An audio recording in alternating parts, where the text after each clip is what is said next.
नमस्कार, आदाब, सत श्री अकाल and welcome to manage brains. मैं हूं आपका मैथ्स मेंटर राहुल।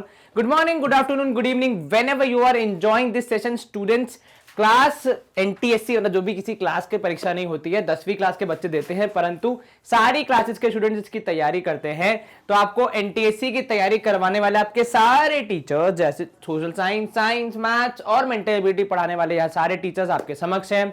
ये सारे टीचर्स अगर आप ध्यान से देखें तो बहुत प्राउडली आपकी तरफ देख रहे हैं, और उसका रीजन बहुत सिंपल है। हमारा जो ये चैनल है मैग्नेट ब्रेन्स, जो कि फ्री एजुकेशन प्रोवाइड कराता है किंडरगार्टन से लेकर 12th तक, उसकी सबसे बड़ी स्ट्रेंथ है उसके स्टूडेंट्स, जो इतने मेहनत से, इतनी लगन से पढ़ाई करते हैं और अपने हर एग्जाम में अच्छे मार्क्स लाते हैं और मैग्नेट ब्रेन्स का नाम और रोशन करते हैं। और हमारा ये ड्रीम है कि हर स्टूडेंट जो पढ़ना चाहता है, जो कि एजुकेशन लेना चाहता है, उसको हमारे चैनल के थ्रू, हमारी वेबसाइट के थ्रू या हमारी ऐप के थ्रू बेस्ट पॉसिबल एजुकेशन मिले एट फ्री ऑफ कॉस्ट।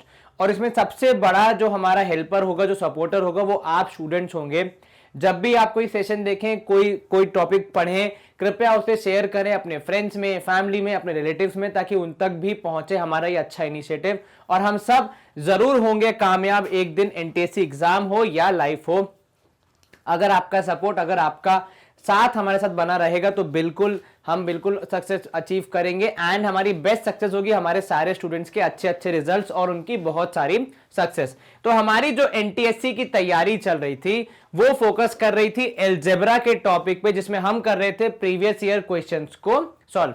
तो हमने 2019-20 के सवाल देखे, हमने 17-18 के सवाल देखना शुरू किया था, और उसी में ये है हमारा तीसरा session, specifically focusing on the year 2017-18। ठीक है, तो इस ईयर पे फोकस करते हुए हम लोग सवाल सॉल्व कर रहे थे। सवाल नंबर 30 तक हम पिछले सेशन में डिलीवर कर चुके हैं। यदि आपने वो सेशन नहीं देखा है तो प्लीज जाके देखिए, उसके लिंक आपको इसी डिस्क्रिप्शन में प्रीवियस वीडियो के रूप में मिल जाएंगे आसानी से, और आप उनको देखकर अच्छे से अपनी पढ़ाई कर सकते हैं और अपने जीवन में आगे बढ़ सकते हैं। तो यहां हम उसी सिलसिले को, हमारी पढ़ाई को आगे बढ़ाएंगे, जहां पे हम शुरू करेंगे सवाल नंबर 31, जो हमसे क्या बोल रहा है, एक बार सवाल पढ़ेंगे फिर जवाब की ओर आगे बढ़ेंगे। सवाल बोल रहा है हमसे कि फॉर विच वैल्यू ऑफ के, आपको के की वैल्यू बतानी है, जिसके लिए यहां दी हुई इक्वेशन जो कि है यहां पे 3x प्लस वाई और 2k into -1 sorry into x plus k -1 into y equal to 2k plus 1 has no solution. मतलब क्या हुआ, इसका क्या तात्पर्य है सर? नो सॉल्यूशन मतलब पैरेलल लाइंस, मतलब क्या होगा, पैरेलल लाइंस। अब पैरेलल लाइंस की कंडीशन क्या होती है सर? कंडीशन होती है कि a1 upon a2 is equal to b1 upon b2 but it is not equal to c1 upon c2। इसको सॉल्व करके हम आसानी से अपने रिजल्ट तक पहुंच सकते हैं, जहां पे आपका a1 क्या होगा सर, x का कोएफिशिएंट, a2 क्या होगा सर, दूसरी इक्वेशन में x का कोएफिशिएंट, तो यहां पे आ जाएगा 3 अपॉन 2k माइनस 1। क्या हो जाएगा? 3 अपॉन 2k माइनस 1। b1 हो जाएगा आपका y का कोएफिशिएंट, जो कि यहां पे है 1, और b2 हो जाएगा दूसरी इक्वेशन में y का कोएफिशिएंट, जो कि यहां पे है k माइनस 1। तीसरा पार्ट जो कि नॉट इक्वल होता है वो होता है c1 अपॉन c2। c1 हो जाएगा यहां पे देखो -1, क्योंकि +1 जब साइड चेंज करेगा तो -1 हो जाएगा, और c2 हो जाएगा -2k प्लस 1। ठीक है, -2k प्लस 1। हालांकि यहां पे दोनों जगह से माइनस माइनस कैंसिल हो जाएगा, बट फिर भी ये हमारा ट्रेडिशनल मेथड है लिखने का, तो कृपया इसे हमेशा ध्यान रखें ताकि गलती ना हो जाए। चलिए, अगर हम पहले दोनों पार्ट्स को कंसीडर करते हुए अपना जवाब निकालने का प्रयास करें तो हम कैसे सॉल्व करेंगे इन इक्वेशन को? सब पहला स्टेप होगा क्रॉस मल्टीप्लीकेशन, तो 3 into k minus 1 would be equal to 2k minus 1, bracket के अंदर होगा मल्टीप्लाई, तो 3k minus 3 is equal to 2k minus 1। अब आप क्या करेंगे सब, -3 को साइड चेंज करके वहां भेज देंगे, तो आपको मिलेगा 3k माइनस 2k, तो इसकी साइड चेंज हो गई, पॉजिटिव से बन जाएगा नेगेटिव, -3 की साइड चेंज करोगे तो नेगेटिव से बन जाएगा पॉजिटिव, तो k की वैल्यू हो जाएगी 3 माइनस 1 दैट इज 2। अब अगर k की वैल्यू आ गई 2 तो क्या हम अपना आंसर मार्क कर सकते हैं? जहां तक हमारा गणित का ज्ञान कहता है ये आंसर करेक्ट होगा। बस एक वेरिफिकेशन करते हैं आप ये वाला, that is b1 upon b2 is not equal to c1 upon c2। अब b1 की वैल्यू है 1 अपॉन k माइनस 1, ठीक है। b2 की वैल्यू है, ये भी हमने लिख दी, c1 है 1 और c2 हो जाएगा 2k प्लस 1। अब यहां पे आपको एक्चुअली पूरा सॉल्व करने की जरूरत नहीं है, जो k की वैल्यू आपको मिली है उसको रख के देखिए, यदि ये कंडीशन सेटिस्फाई हो रही है, मतलब k की वैल्यू रखने के बाद LHS RHS एक दूसरे के बराबर नहीं आता है, तो हम कह सकते हैं कि हमारी k की वैल्यू ठीक है। तो यहां हो जाएगा 1 upon 2 minus 1 is not equal to 1 upon 2 into 2 plus 1। यहां पे हो जाएगा 1 upon 1 which is not equal to, यहां पे हो जाएगा 1 अपॉन 5। अब 1 अपॉन 1 ऑब्वियसली 1 अपॉन 5 के बराबर नहीं है, मतलब हमारी k की वैल्यू ठीक है। अगर ऐसा होता कि k की वैल्यू रखते ही ये नॉट इक्वल की जगह इक्वल आ जाते, तो हमें k की वैल्यू को दोबारा एनालाइज करके सही आंसर निकालना पड़ता, मतलब कुछ गलती हुई है पिछले प्रोसेस में, यदि ये दोनों पक्ष बराबर आ रहे हैं तो। क्योंकि नो सॉल्यूशन के लिए दोनों पक्ष बराबर नहीं आने चाहिए, ठीक है। तो ऑप्शन ए 2 सही जवाब हो सकता है मोस्ट प्रोबेबली। एक बार कंप्यूटर जी से और वेरीफाई करवा लेते हैं, उनका जवाब भी है ऑप्शन ए, तो मतलब हम कर सकते हैं स्क्रीन को क्लियर और देखेंगे हमारा अगला सवाल। सवाल नंबर 32 काफी अच्छा सवाल है।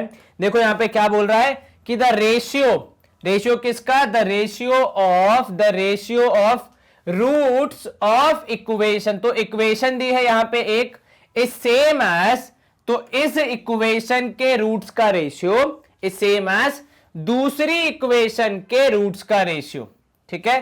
तो पहली इक्वेशन के रूट्स का रेशियो दूसरी इक्वेशन के रूट्स के रेशियो के बराबर है। अब आपको पूछा गया यदि d1 और d2 हैं डिस्क्रिमिनेंट माफ कीजिएगा, तो आपको बताना है कि d1 इस टू d2 का रेशियो किसके बराबर होगा। यहां पे 4 ऑप्शन दिए गए हैं। चले शुरू करते हैं हम। सबसे पहले पहली इक्वेशन की चर्चा करते हैं, ax square plus bx plus c would be equal to 0।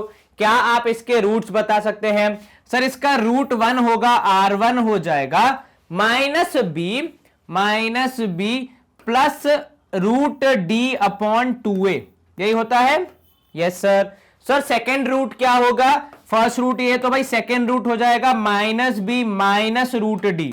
यदि आपने क्लास 10th में ध्यान से पढ़ा होगा तो आपके पास किसी भी इक्वेशन के 2 रूट्स आते, एक में डी की वैल्यू पॉजिटिव, मतलब डी के आगे का साइन पॉजिटिव, एक में रूट डी के आगे का साइन नेगेटिव हो जाता है। दोनों केसेस में 2 अलग अलग आंसर आते हैं। इसका अगर आप रेशियो निकालें तो भाई r1 अपॉन r2 हो जाएगा, दोनों को आप डिवाइड कर देंगे तो minus b plus root d upon 2a whole divide by minus B minus root d whole upon 2a। जैसा कि आप देख पा रहे हैं 2a क्योंकि दोनों जगह पे है तो वो कैंसिल हो जाएगा, कुल मिला के जवाब बचेगा minus b plus root d upon minus B minus root d, है कि नहीं? Yes sir. अब इसी से इंस्पिरेशन लेते हुए यदि मैं दूसरी इक्वेशन की चर्चा करूं, that is p x square plus q x plus r equal to 0, इसके रूट्स का यहां पे हम एक काम करते हैं d1 लिख लेता है, कंफ्यूजन ना हो, क्योंकि d1 d2 है हमारे पास, दोनों का अलग अलग डिस्क्रिमिनेंट, ठीक है। यहां पे आपको मिलेगा रूट्स का रेशियो r1 अपॉन r2, जैसे यहां पे हमें मिला वैसे ही होगा, बस यहां b था तो वहां q हो जाएगा, तो minus q plus root d2 upon minus q minus root d2। अब देखो सवाल में क्या दिया है कि जो इसका रेशियो है इस सेम, क्या लिखा है? इस सेम, तो एज इसका रेशियो, तो दोनों रेशियो आपस में क्या है? बराबर है। तो आप बोल सकते हैं कि minus b plus root d1 upon minus B minus root d1 is equal to minus q plus root d2 upon minus q minus root d2। अगर यहां पे आप, क्योंकि दोनों पक्ष बराबर आ गए और कुछ सॉल्व करने में हमें काफी मेहनत हो सकती है, हम यहां पे एक स्पेशल मैथमेटिकल टूल यूज करेंगे जिसका नाम है कंपोनेंडो डिविडेंडो, जो क्या कहता है आपसे कि यदि ऐसी कुछ सिचुएशन आए कि ऊपर प्लस है नीचे माइनस है, तो आप कंपोनेंडो डिविडेंडो लगा के अपना आंसर निकाल सकते हैं। तो यहां पे आपका आंसर आ जाएगा कि minus b plus root d one, ये आप एक बार करेंगे एडिशन, तो plus minus B minus root d one. ठीक है, कंपोनेंट डिविडेंडो में क्या होता है, ऊपर एडिशन नीचे सब्ट्रैक्शन हो जाता है। ठीक है, इस बात का विशेष ध्यान रखें, गलती नहीं करना है। यहां पे आपका आंसर हो जाएगा minus b plus root d one minus B minus root d one. ठीक है, ये हो गया एक बार सब्ट्रैक्शन। इस तरफ भी, या अगर मैं यहीं पे इसको सॉल्व करके उसी को इंस्पिरेशन लेके दूसरी तरफ का भी आंसर निकालने का प्रयास करूं, तो देखो ऊपर माइनस बी दो बार हो जाएगा, तो हो जाएगा माइनस टू बी, तो ऊपर आएगा माइनस टू बी, और ये रूट डी1 पॉजिटिव, ये रूट डी1 नेगेटिव, तो प्लस माइनस माइनस होके कैंसिल हो जाएगा। यहां पे माइनस बी, जब ये माइनस साइन अंदर मल्टीप्लाई होगा दोनों हो जाएंगे पॉजिटिव, तो ये पॉजिटिव हो जाएगा और ये नेगेटिव है तो कैंसिल हो जाएगा, जबकि ये दोनों पॉजिटिव हैं तो ऐड होके 2d1 हो जाएंगे, तो हो जाएगा ट्वाइस ऑफ रूट डी1। एक बार फिर से, ये जो माइनस साइन बाहर है यदि इसको आप सॉल्व करेंगे तो आपको क्या मिलेगा, आपको मिलेगा यहां पे पॉजिटिव साइन, तो ये भी हो जाएगा पॉजिटिव, ये भी हो जाएगा पॉजिटिव, दोनों वैल्यूज पॉजिटिव, तो माइनस बी प्लस बी हो जाएगा कैंसिल, रूट डी1 हो जाएगा डबल, तो हो जाएगा ट्वाइस। अगर आप यहां पे 2 से 2 कैंसिल करें आपको मिलेगा minus B upon root d one. अच्छा, ये वैल्यू तो इस तरफ आई, उस तरफ क्या आएगा, तो जैसे यहां पे मिला है minus B upon root d one, इस तरफ मिलेगा minus Q upon root d two. ठीक है, सिमिलर पैटर्न चलेगा, ऐसे ही सॉल्व होगा, तो हमें अलग से सॉल्व करने की जरूरत नहीं है, हमने एक पक्ष को सॉल्व करके दूसरे पक्ष का अंदाजा लगा लिया। अब आपको चाहिए d1 d2 अकेले, तो भाई पहले d1 d2 का रेशियो निकालना पड़ेगा। उसके लिए यहां पे देखो minus B upon minus Q would be equal to root डी1 अपॉन रूट डी2 हो जाएगा। ये क्या किया मैंने थोड़ा सा रीअरेंज किया। क्यों किया, क्योंकि मुझे d1 अपॉन d2 का रेशियो निकालना है, तो d1 अपॉन d2 को मैं साथ में लेके आ गया, और इस तरफ आने से माइनस माइनस हो गया कैंसिल। अब जब मैं दोनों साइड्स का स्क्वायर करूंगा तो यहां हो जाएगा b अपॉन क्यू का होल स्क्वायर, यहां हो जाएगा root of d1 upon root of d2 का होल स्क्वायर, तो स्क्वायर और रूट कैंसिल हो जाएंगे, जवाब आपको मिलेगा b square q square is equal to d1 upon d2।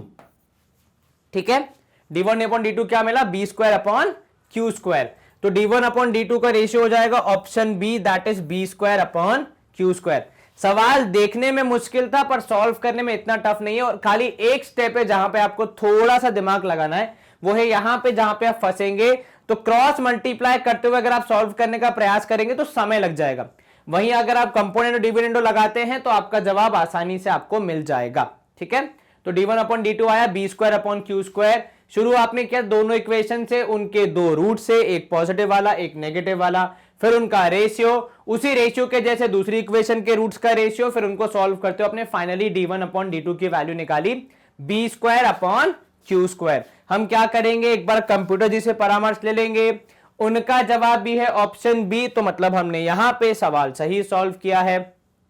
सवाल नंबर 32 यहां होता है समाप्त। अगला सवाल देख लेते हैं, 33 क्वेश्चन है हमारा। द नंबर 50, एक नंबर है 50, ठीक है, इज डिवाइडेड इनटू पार्ट्स, ठीक है, such that some of their reciprocal, तो जो पार्ट्स थे उनके रेसिप्रोकल का सम इज 1/12, तो जो पार्ट्स थे उनके रेसिप्रोकल का क्या है 1/12 है एडिशन सम। ठीक है, आपको बताना है ये पार्ट्स कितने थे। अब यहां पे देखो, एक्चुअली जब आप पढ़ें तो ऑप्शन में लिखा नहीं, क्वेश्चन में लिखा नहीं कितने पार्ट्स, पर आप ऑप्शन देखिए 2 पार्ट्स है। ठीक है, तो आप एक पार्ट को मानेंगे x, तो पार्ट 1 हो जाएगा, पार्ट 1 हो जाएगा x, तो उस हिसाब से पार्ट 2 क्या होना चाहिए सर y। बिल्कुल ठीक, आपकी ये बात बिल्कुल सही है, पर अगर मैं ऐसे देखूं तो x प्लस वाई मिला के हो जाएगा 50 के बराबर, है कि नहीं, क्योंकि भाई 50 के ही तो 2 पार्ट्स किए, तो जो y है उसकी वैल्यू हो जाएगी 50 माइनस x। तो इस तरीके से मैं अपने इक्वेशन को 2 वेरिएबल की जगह सिंगल वेरिएबल वाला बना सकता हूं। तो इंस्टेड ऑफ y मैं लिखूंगा यहां पे 50 माइनस x। अब आपसे क्या बोला जा रहा है, सम ऑफ देयर रेसिप्रोकल, तो x का रेसिप्रोकल हो जाएगा 1/x, 1/50 माइनस एक्स का रेसिप्रोकल हो जाएगा, ये हो जाएगा किसका रेसिप्रोकल, 50 माइनस एक्स का। इनका करना है आपको सम, और सम करने पे आपको जवाब मिलेगा 1/12। अच्छा, कुछ लोग यार क्या सोचते हैं कि सर इसको पलटा दो, इसको पलटा दो, इसको पलटा दो। प्रभु, ये कोई पराठा नहीं है तवे पे रखा हुआ जो देखा नहीं और पलटा दिया, ऐसे नहीं कर सकते आप, ठीक है। इस तरीके से तीनों को पलटाया नहीं जा सकता, वो मैथमेटिकली रॉन्ग है। पहले आपको एलसीएम लेके सॉल्व करना पड़ेगा, उसके बाद ही आप कुछ कन्वर्ट्स वगैरह कर सकते हैं। एलसीएम आएगा आपका, तो ये हो जाएगा 50 minus x plus x whole upon x into 50 minus x, ठीक है। तो 50 माइनस एक्स प्लस एक्स और whole upon x into 50 minus x हो जाएगा, और ये हो जाएगा 1/12 के बराबर। अब आप क्या करेंगे, सर ये minus x plus x cancel, हालांकि ब्रैकेट में, लेकिन एडिशन है तो कोई दिक्कत नहीं है, ब्रैकेट का होना ना होना एक ही बराबर हो जाएगा। वहां पे मल्टीप्लीकेशन होता तो आपको मल्टीप्लाई करना पड़ता। तो ऊपर आपको मिला 50 और यहां हो जाएगा 50x माइनस एक्स स्क्वायर, जिसको सॉल्व करने पे आता है 1/12। आप करेंगे क्रॉस मल्टीप्लीकेशन, तो 50 इंटू 12 इस तरफ हो जाएगा और इस तरफ हो जाएगा 50x माइनस एक्स स्क्वायर। अगर आप पूरा इसको इक्वेशन फॉर्म में लाएंगे तो एक्स स्क्वायर इस तरफ नेगेटिव से बन जाएगा पॉजिटिव, 50x वहां पॉजिटिव था, साइड चेंज करेगा तो नेगेटिव, और 50 इंटू 12 करेंगे 12 5 60 तो 600 हो जाएगा पॉजिटिव, ठीक है। ये आ गई आपकी इक्वेशन इन वन वेरिएबल। अब आप क्या करेंगे, सर इसको फैक्टराइज करेंगे और दो फैक्टर्स निकालेंगे, ठीक है, बहुत बढ़िया।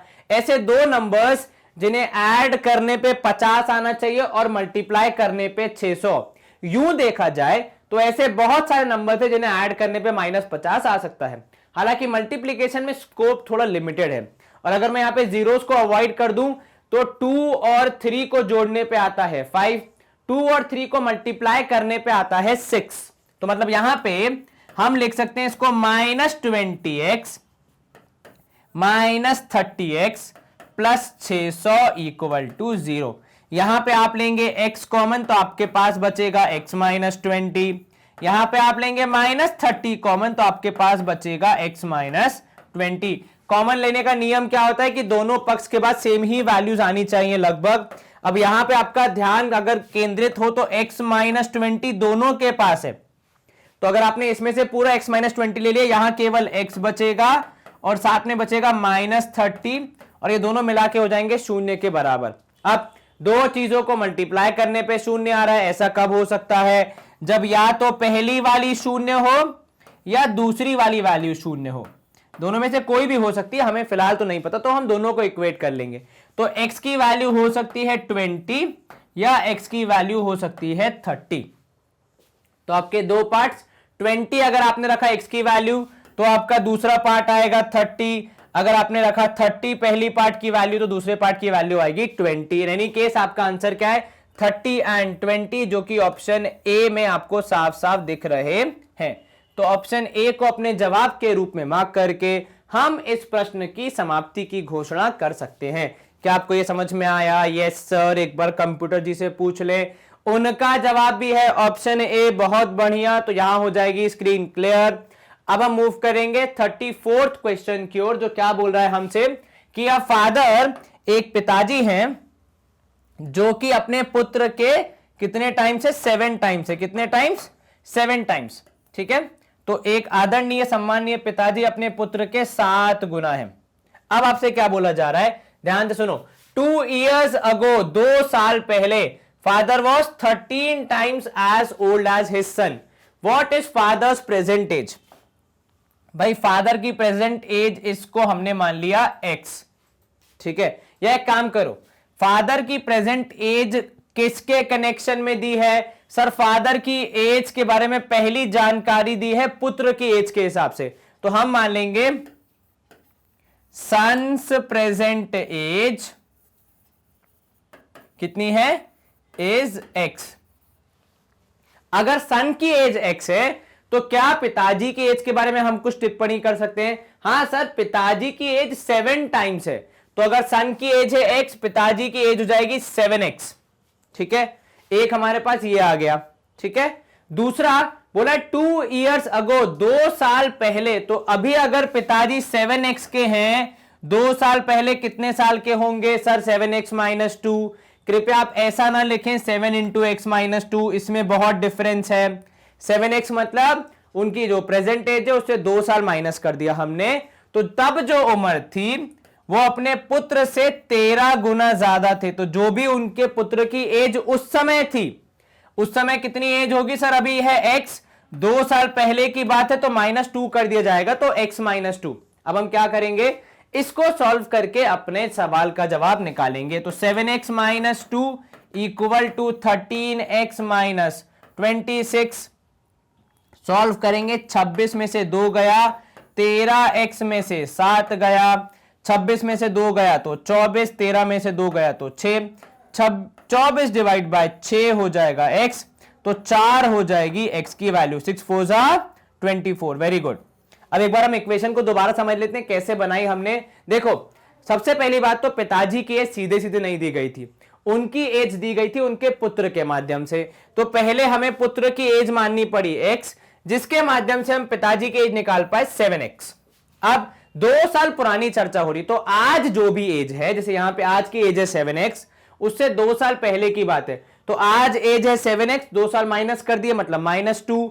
वहीं उसके पुत्र की एज आज है x, तो 2 साल पहले कितनी होगी सर? 2 साल छोटा होगा तो x माइनस 2। और ये जो कनेक्शन है, मतलब 2 इयर्स पहले की जो एज है, तो 2 इयर्स अगो ये जनाब थे 7x माइनस 2 और ये जनाब थे x माइनस 2।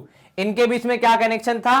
तब पिताजी अपने पुत्र के 13 गुना थे, तो जो भी पुत्र की एज थी उसका 13 गुना। यहां पे x की वैल्यू आई 4, मतलब पिताजी की एज कितनी होगी? 7 चौके 28 होगी यहां पे पिताजी की उम्र। अगर हम 2 साल पहले कंपेयर करें तो 28 में से 2 गया तो कितना बचेगा? 26 होगा। और यहां पे 13 इंटू 4 माइनस 2 मतलब 2, जो कि 26 के बराबर होगा। तो मतलब हमारा जवाब सटीक है, वो दोनों कंडीशंस को फुलफिल कर रहा है। 28 इयर्स हमारे हिसाब से करंट एज होनी चाहिए। 2 साल पहले की पूछता तो माइनस कर लेते, परंतु यहां पे ऐसा कुछ पूछा नहीं है। हालांकि हमें कंप्यूटर जी को जरूर पूछना पड़ेगा कि उनका जवाब क्या रहा है। उनका जवाब भी है ऑप्शन बी। तो यहां पे हम कर सकते हैं स्क्रीन को क्लियर और मूव करेंगे अगले प्रश्न की ओर। प्रश्न क्रमांक 35 क्या बोल रहा है आपसे? If x plus A is a factor, x plus A factor है किसका? एक पॉलिनोमियल का, जो कि यहां पे आपके पास गिवन है। 2 पॉलिनोमियल है, दोनों का फैक्टर है, देन आपको a की वैल्यू बतानी है। अच्छा, फैक्टर होने का मतलब क्या आएगा कि सर वैल्यू पुट करते ही क्या हो जाएगा सर? करते ही रिमाइंडर आ जाएगा 0। अच्छा, रिमाइंडर कैसे निकालते हैं सर? वैल्यू पुट करके। Very good. सबसे पहले हम x प्लस ए से पूछेंगे कि बताओ x की वैल्यू रखनी क्या है, तो वो बोलेगा -a। ठीक है, तो x इक्वल टू हो जाएगा -a। इस x की वैल्यू को हम दोनों पॉलिनोमियल्स में रख के ये बताएंगे कि रिमाइंडर कितना आएगा? 0 आएगा। तो पहले पॉलिनोमियल में p ऑफ -a हो जाएगा। अगर इसका नाम रख रहे हैं हम p ऑफ x, तो p ऑफ -a हो जाएगा -a का square plus -a into plus p into a into -a plus q। ठीक है, दूसरे इक्वेशन में जो कि है मान लीजिए g ऑफ माइनस है, जिसका नाम रख दिया हमने कि ये g ऑफ x। आप रखेंगे x की जगह क्या? a स्क्वायर, a रखेंगे तो यहां हो जाएगा -a का square plus m into -a plus n। इसको अगर आप सिंप्लीफाई करेंगे आपका जवाब हो जाएगा a square plus -pa plus q। और क्योंकि दोनों में फैक्टर बोला है, मतलब रिमाइंडर कितना आएगा, मतलब वैल्यू पुट करने पे आंसर कितना आएगा? 0 आएगा। क्योंकि जब रिमाइंडर 0 आता है तभी फैक्टर कहा जाता है। जैसे 12 को 2 से डिवाइड करेंगे तो रिमाइंडर आएगा 0, मतलब 2 12 का फैक्टर है। परंतु जब आप 5 से डिवाइड करेंगे तो रिमाइंडर आएगा 2, तो 5 12 का फैक्टर नहीं है। अब क्योंकि दोनों चीजें 0 के बराबर हैं, तो क्या हम बोल सकते हैं कि दोनों चीजें आपस में भी बराबर होंगी? तो भाई -a का square a square -am plus n होना चाहिए हमारा सॉल्यूशन। a स्क्वायर क्योंकि दोनों जगह पे है तो हमारे लिए आसान हो जाएगा उसे कैंसिल करना। अब हम क्या करेंगे? क्योंकि हमें एक ही वैल्यू निकालनी है, तो एक ही हो पे इन दोनों से दोनों को एक तरफ ले आते हैं। तो यहां हमें मिलेगा minus p a plus m a is equal to, यहां पे है एन माइनस हो जाएगा क्यू, क्योंकि यहां पे क्यू पॉजिटिव है, साइड चेंज करेगा तो नेगेटिव।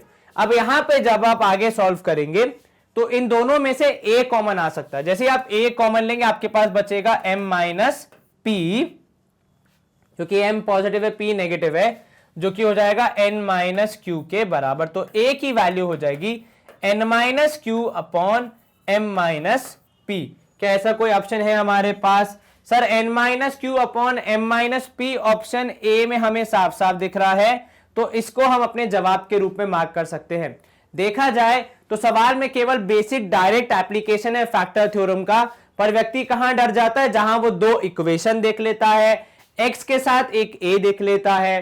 तो ऐसे डरने की जरूरत नहीं, आप सवाल को जिस तरीके से सॉल्व करते हैं, फैक्टर थ्योरम अप्लाई करते हैं, ठीक वैसे ही अप्लाई करके हमने इसको सॉल्व किया और आसानी से अपनी मंजिल तक पहुंच गए। बस it is all about how confident you are while solving the question, as simple as that. चलिए स्क्रीन यहां पे हो जाती है क्लियर, आंसर चेक करना है हमें पता है, स्क्रीन वापस आ जाती है, आंसर चेक कर लेते हैं। ऑप्शन ए कंप्यूटर जी की भी रजामंदी है, तो भाई यहां पे क्यों लगानी मंडी है, आगे बढ़ते हैं। अगला प्रश्न, द वैल्यू ऑफ के for which, the value of के फॉर विच, क्या बताना आपको? वैल्यू ऑफ के, क्या बताएंगे आप? जी हां बिल्कुल, वैल्यू ऑफ के, जिसके लिए x माइनस वन क्या है? फैक्टर है किसका? इस गिवन पॉलिनोमियल का। फैक्टर का मतलब सर मतलब डिवाइड करने पे रिमाइंडर 0, और क्योंकि हमारे पास रिमाइंडर थ्योरम है जो हमें आजादी देती है कि बिना डिवाइड करे कैसे रिमाइंडर निकालना है, मतलब बिना लाठी तोड़े भी सांप कैसे मारना, जो हमारे पास हिंदी में कहावत है कि भैया सांप भी मर जाए और लाठी भी ना टूटे, वो वाली चीज यहां पे करनी है। तो सबसे पहले हम x माइनस वन का उपयोग करके वो वैल्यू निकालेंगे जिसपे रिमाइंडर शून्य आएगा, तो x इक्वल टू 1। अब हमारे p ऑफ x में जो कि है एक्स क्यूब माइनस के x square plus 11x minus 6, इसमें x की वैल्यू 1 रख के हम यहां पे सॉल्व करने का प्रयास करेंगे। 1 क्यूब हो जाएगा 1 माइनस के into 1 square plus 11 into 1 minus 6, तो 1 क्यूब हो जाएगा 1 माइनस के प्लस 11 माइनस 6। सॉल्व करेंगे हम इसको, तो भैया क्योंकि फैक्टर है तो सॉल्व करने पे रिमाइंडर कितना आना चाहिए? 0 आना चाहिए।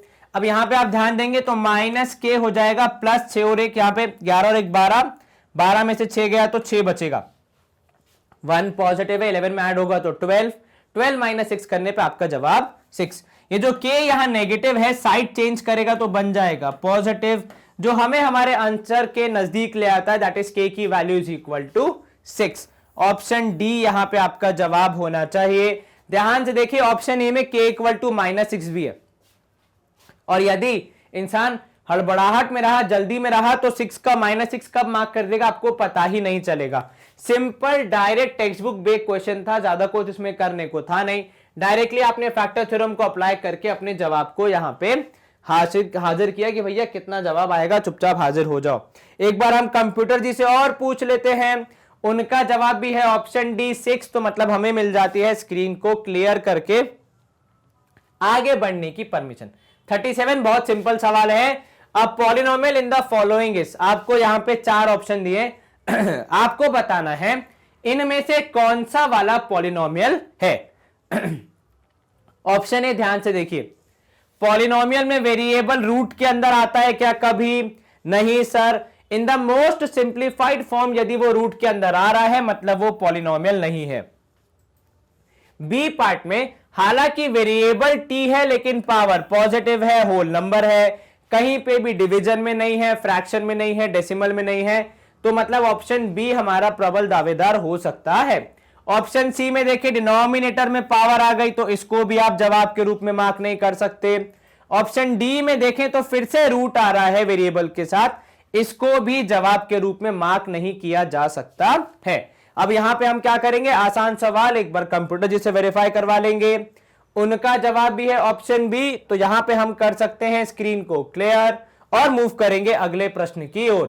अब क्वेश्चन नंबर 38 है हमारा यहां पे क्या बोल रहा है आपसे सवाल? सवाल ध्यान से देखिएगा। सवाल बोल रहा है आपसे कि to make x power 4 plus 4y power 4 perfect square we have to subtract, क्या सब्ट्रैक्ट करना पड़ेगा। चलिए थोड़ा सवाल समझो, अगर आप सवाल आसानी समझ जाओगे तो अल्टीमेटली इजीली आपको जवाब मिल जाएगा। चलिए x पावर 4 है, ठीक है, प्लस 4 ऑफ y पावर 4, क्या बनाना है इसको? Perfect square. तो चलिए यहीं से शुरू करते हैं परफेक्ट स्क्वायर बनाने का प्रयास।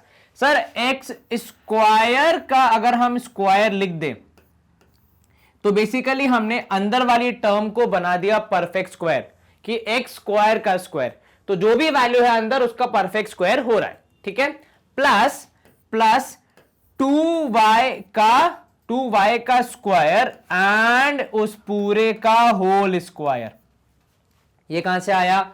सर y पावर 4 था तो आपने y की पावर को अलग अलग कर दिया, 2 का स्क्वायर करने पे 4 आता है इसलिए आपने अंदर 2 लिख दिया, क्योंकि ब्रैकेट के बाहर का स्क्वायर इस 2 को 4 बना देगा जब ब्रैकेट ओपन होगा, ठीक है।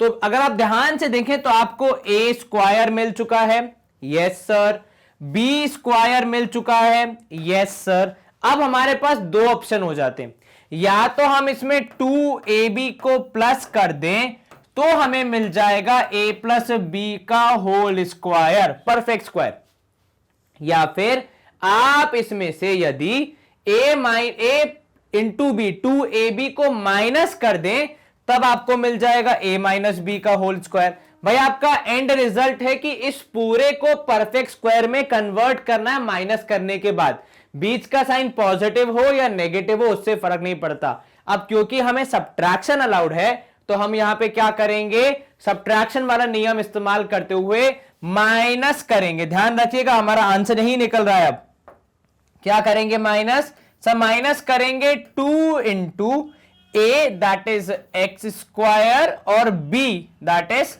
2y square. क्या मैंने कोई मैथमेटिकल टूल यूज किया एक्सेप्ट दिस आइडेंटिटी? नहीं, मैंने सिर्फ लॉजिक और कॉन्सेप्ट का यूज करके सवाल का जवाब निकालने का प्रयास किया।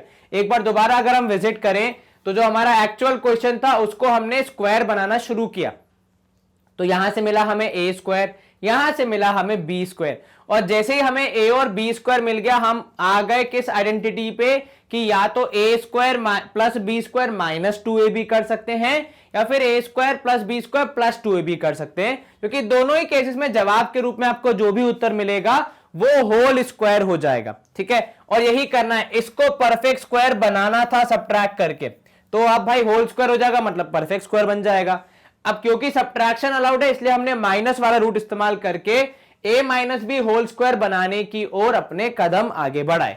उससे हमने क्या, उसके लिए हमें क्या चाहिए था भाई? माइनस करना है। सवाल भी बोल रहा है क्या सब्ट्रैक्ट करना है, तो माइनस करना अलाउड है, तो हमने किया माइनस 2ab।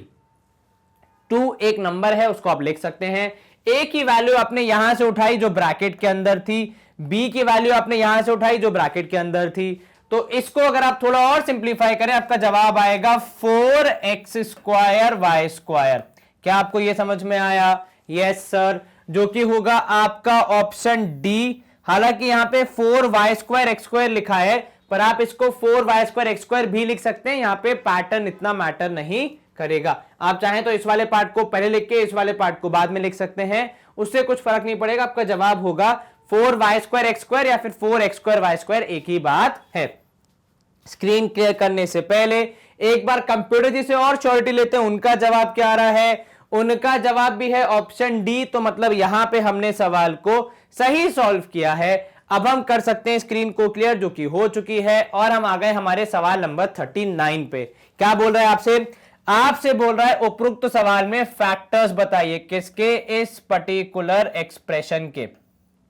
ध्यान रखिएगा ये एक्सप्रेशन पॉलिनोमियल नहीं है, क्योंकि डिनोमिनेटर में पावर देखेंगे यदि आप, तो पावर कैसी है?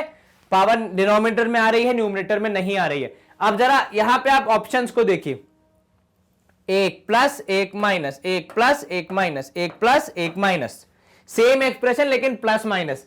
प्लस माइनस का अर्थात यहां पे क्या तात्पर्य है? इन्होंने कौन सी आइडेंटिटी यूज की होगी?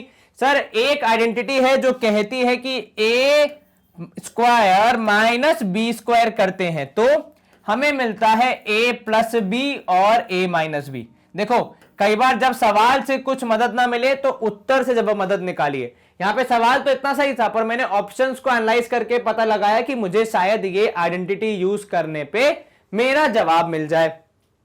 क्या आपको ये समझ में आया कैसे हमने सवाल को अप्रोच किया? हम ट्रेडिशनली भी कर सकते हैं, लेकिन यहां पे क्योंकि ऑप्शन मिल गए तो उसका यूज करके हम काफी हद तक अपना टाइम बचा पाए और आसानी से यूज कर पाए। अब A square minus B square use करना है, ये तो समझ आ गया गुरुजी, पर इसमें ए स्क्वायर क्या है, बी स्क्वायर क्या है, पहले वो तो डिसाइड करना पड़ेगा। पहले पार्ट को ध्यान दें, आप करेंगे √2 का स्क्वायर क्योंकि √2 का स्क्वायर करोगे तभी 2 मिलेगा, और नीचे x पावर 4 है उसको आप लिख सकते हैं x स्क्वायर का स्क्वायर। ठीक है, क्या लिख सकते हैं आप? x स्क्वायर का स्क्वायर माइनस यहां पे आप लिख दीजिए 1 का स्क्वायर, क्योंकि 1 को कुछ फर्क नहीं पड़ता, उसका स्क्वायर हो, पावर 4 हो, पावर 8 हो, उसका आंसर 1 ही आएगा। नीचे वाले x को आप लिख सकते हैं x का होल स्क्वायर। अब हमने पढ़ा है एक्सपोनेंशियल पावर कक्षा 8वीं में कि यदि डिनोमिनेटर और न्यूमरेटर की पावर एक जैसी हो तो आप उस पावर को कंबाइन करके लिख सकते हैं। तो ये हो जाएगा √2 अपॉन एक्स स्क्वायर का whole square minus 1 upon X का होल स्क्वायर, जो कि हमें देगा A square minus B square use करने की आजादी। तो ए माइनस बी और ए प्लस बी हमारे जवाब होने चाहिए। तो इधर से मिलेगा √2 upon X square minus 1 upon x, या प्लस लिख लेते हैं पहले बिकॉज ए प्लस बी पहले कई बार लिखा जाता है, और उसके अलावा बाजू में होगा उसका सब्ट्रैक्शन। तो √2 upon X square minus 1 upon x. तो ए प्लस बी और ए माइनस बी जो कि हमें दिख रहे हैं ऑप्शन बी में, तो इनको अपने जवाब के रूप में हम मार्क कर सकते हैं। क्या आपको ये समझ में आया? तो यूज तो करना था बेसिक आइडेंटिटी ए स्क्वायर माइनस बी स्क्वायर, पर कहां यूज करनी है और कैसे उस तक पहुंचना है वो थोड़ा यहां पे सोचने वाली बात थी, या सॉल्व करने वाला पार्ट था मैथमेटिकली। बाकी तो सवाल आसानी है आपके लिए। चलिए ऑप्शन बी हमने वैसे मार्क किया था, एक बार कंप्यूटर जी से और श्योरिटी ले लेते हैं, उनका जवाब भी आ रहा है ऑप्शन बी। मतलब यहां पे हम इस सवाल को कर सकते हैं आसानी से आगे बढ़ने के लिए रवाना। अब सवाल नंबर 40 क्या कह रहा है आपसे कि यदि वैल्यू ऑफ इस पूरा एक्सप्रेशन आपको बतानी है। अब देखो इसको सॉल्व करने के दो तरीके, कितने? दो तरीके।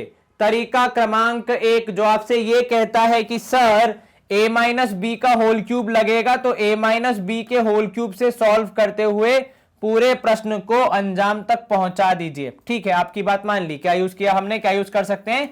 a माइनस बी का होल क्यूब, जिसमें होगा a cube minus b cube minus 3ab into a minus b. बिल्कुल ठीक। दूसरा तरीका जो मुझे यहां पे आपको अब सिखाना है, जिसकी वजह से ये सवाल स्पेशली यहां पे हम लोग सॉल्व करेंगे, वो ये कि पहली टर्म है a, दूसरी टर्म है b और तीसरी टर्म है c। ठीक है, जब भी 3 टर्म का क्यूब आए तो जो पहली चीज आपको चेक करनी चाहिए किसी भी सवाल में वो ये होनी चाहिए कि क्या a plus B plus c करने पे हमें 0 की प्राप्ति हो रही है। और यदि ऐसा हो रहा है तो हमारा सवाल, हमारी मेहनत काफी हद तक डिस्काउंट होके एकदम आसानी से आ जाएगी हमारे हाथ में। चलिए चेक करते हैं, क्या a plus B plus c करने पे 0 आ रहा है? अच्छा, ये a plus B plus c equal to 0 कब एप्लीकेबल है? जब क्यूब हो, पावर 3 हो, पावर 2 में नहीं। ठीक है, तो a है आपका x माइनस वाई, क्योंकि देखा जाए तो यह है a क्यूब। ठीक है, b है आपका y माइनस जेड, और c है आपका z माइनस एक्स। यदि आप ध्यान से देखें तो चीजें कैंसिल हो रही हैं। माइनस वाई प्लस वाई हो सकता है, माइनस जेड प्लस जेड हो सकता है, एक्स माइनस एक्स हो सकता है। और अत्यंत खुशी से हम यहां पे कह सकते हैं कि जी हां बिल्कुल a plus B plus c करने पे हमें 0 मिल रहा है, जिसमें देखो इतना पार्ट पूरा था a, इतना पार्ट पूरा था b और इतना पार्ट पूरा था c। और जब भी a plus B plus c करने पे 0 मिलेगा और तीनों का क्यूब आप ऐड कर रहे हैं, तो आपको यह पता है कि a cube plus B cube plus C cube would be equal to 3abc if a plus B plus C is 0। खाली तब, हर बार नहीं। तो ये रिजल्ट तभी एप्लीकेबल है जब पहले आप ये वेरीफाई कर लें कि a प्लस बी प्लस सी 0 है या फिर नहीं है। तो भाई आपका a था x माइनस वाई, तो 3 इंटू एक्स माइनस वाई। आपका b था y माइनस जेड, तो 3 इंटू वाई माइनस जेड। और आपका c था 3 इंटू z माइनस एक्स। तो ये होगा आपका उत्तर की 3 into X minus Y, Y minus Z और z माइनस एक्स आपका उत्तर होना चाहिए। यहां पे आप क्या करेंगे, option B thrice of x minus Y into Y minus Z into Z minus X को अपने जवाब के रूप में मार्क करेंगे। आसान सा प्रश्न, उससे भी आसान आपने निकाल दिया यहां पे जवाब। अब हम कर सकते हैं स्क्रीन को क्लियर। उससे पहले ऑब्वियस सी बात है, कंप्यूटर जी से एक बार जवाब वेरीफाई करवा लेते हैं, देखते हैं उनका जवाब क्या आ रहा है। उनका जवाब भी है ऑप्शन बी। तो ये सवाल स्पेशली यहां पे आपको ये सिखाता है कि किस तरीके से आपको ये वाली आइडेंटिटी यूज करनी है और कब यूज करनी है। दोनों नियम आपके रिवाइज हो जाते हैं यहां पे इस सवाल के थ्रू। चलिए अगला प्रश्न देखते हैं। सवाल नंबर 41 क्या बोल रहा है आपसे, for which value of m, m की किस वैल्यू के लिए, m की किस वैल्यू के लिए जो ये दो इक्वेशन है 2x plus my minus 4 and 3x minus 7y minus 10 equal to 0 has no solution. देखो बहुत ही आसान कहा जाने वाला सवाल है, क्योंकि सीधे सीधे आपको जवाब बता रहा है कि आपको क्या करना है, बेसिक एनसीईआरटी का कॉन्सेप्ट यूज करना है। नो सॉल्यूशन वाला केस जहां पे आपको सॉल्यूशन नहीं मिलता है। नो सॉल्यूशन मतलब लाइंस कैसी होंगी सर, लाइंस होंगी समानांतर, जिसे इंग्लिश में कहा जाता है पैरेलल। कैसी लाइंस सर, लाइंस होंगी पैरेलल। तो पैरेलल जिसे हम कहते हैं हिंदी में समानांतर लाइंस। चलिए पैरेलल लाइंस की कंडीशन क्या होती है सर, पैरेलल लाइंस की कंडीशन होती है कि a1 अपॉन a2 बराबर होगा b1 अपॉन b2 के। हालांकि c1 और c2 अलग अलग होंगे, क्योंकि मतलब इनके बराबर नहीं होगा उनका रेशियो, क्योंकि लाइंस क्या है, समानांतर हैं, गैप है। चलिए a1 क्या होता है सर, पहली इक्वेशन में x का कोएफिशिएंट। a2 क्या होता है सर, दूसरी इक्वेशन में x का कोएफिशिएंट। Very good. b1 क्या होगा सर, पहली इक्वेशन में y का कोएफिशिएंट, और c1 होगा पहली इक्वेशन, दूसरी इक्वेशन में b2 होगा दूसरी इक्वेशन में y का कोएफिशिएंट। ये दोनों किसके बराबर नहीं हो सकते, c1 दैट इज -4 अपॉन -10। चलिए अब आप इसको सॉल्व करेंगे तो आपको मिलेगा 2 into -7 whole upon 3 is the value of m।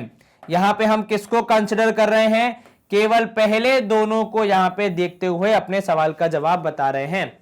तो यहां हो जाएगा 7 दूनी -14/3 किसकी वैल्यू होगी, m की वैल्यू होगी। तो ऑप्शन सी -14/3 हमारा जवाब बनने का प्रबल दावेदार है। एक बार हम यहां पे और चेक कर लेते हैं। यदि यहां पे हम रख रहे हैं m की वैल्यू दूसरे पार्ट में, that is m upon -7 should not be equal to what, -4 upon -10, जहां पे आप कर सकते हैं माइनस कैंसिल, 4 अपॉन 10 यानी 2 से कैंसिल किया तो 2 अपॉन 5।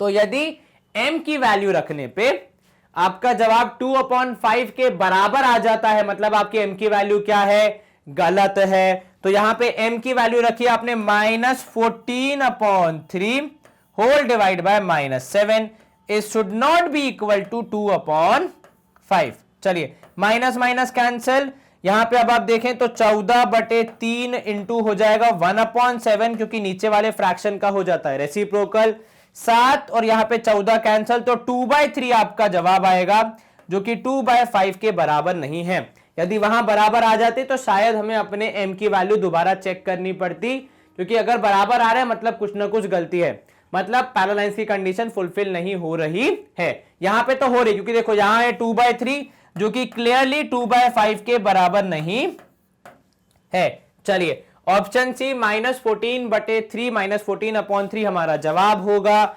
एक बार हम कंप्यूटर जी से और पूछ लेते हैं उनका जवाब क्या आ रहा है। क्या उनका जवाब भी है ऑप्शन सी? जी हां बिल्कुल, हमारी खुशी हर्ष उल्लास के लिए ऑप्शन सी सही जवाब है। अगला प्रश्न है हमारा सवाल नंबर 42। आपको बताने हैं इस गिवन इक्वेशन के, इस गिवन पॉलिनोमियल के जीरोस। क्या है आपका इक्वेशन? भाई पॉलिनोमियल है आपका x³ -4x², ठीक है, -7x और +10। चलिए अब कैसे सॉल्व करेंगे इसको? देखो दो तरीके, एक तो या इसको आप फैक्टराइज कर लो, ठीक है। दूसरा तरीका ये हो सकता है कि आप यहां पे ऑप्शन चेक करो कौन कौन सी वैल्यूज आ रही हैं, 8, 5, 2। जैसे ब्रॉडली अगर आप देखें तो 1, 5 और -2, तो इनको इन्हीं के साथ आप खेल रहे हो, या तो 1 या तो -1, या तो 5 या तो -5, या तो -2 या तो 2। तो इस तरीके से आपके जवाब को यहां पे, तो इस वाले सवाल में तो आप इजीली सॉल्व कर सकते हैं, क्योंकि यहां पे तो देखो आसान हो जाएगा। लेकिन अगर ऐसी वैल्यूज नहीं आ रही है, मतलब एक ही जैसी वैल्यूज पर अलग अलग साइंस के साथ ऐसी वैल्यूज नहीं आ रही, बहुत अलग अलग वैल्यूज सब में, तब तो आपको पूरा फैक्टराइज करना पड़ेगा। अब जैसे यहां पे अगर मैं ध्यान से आपको देख के बताऊं तो मेरे हिसाब से मेरे को सिर्फ 6 वैल्यूज चेक करनी है, 1, -1, -5, 5 और 2 और -2। तो 1, -1, 5, -5, 2, -2, इन 6 ही वैल्यू से आपके 4 ऑप्शन बने।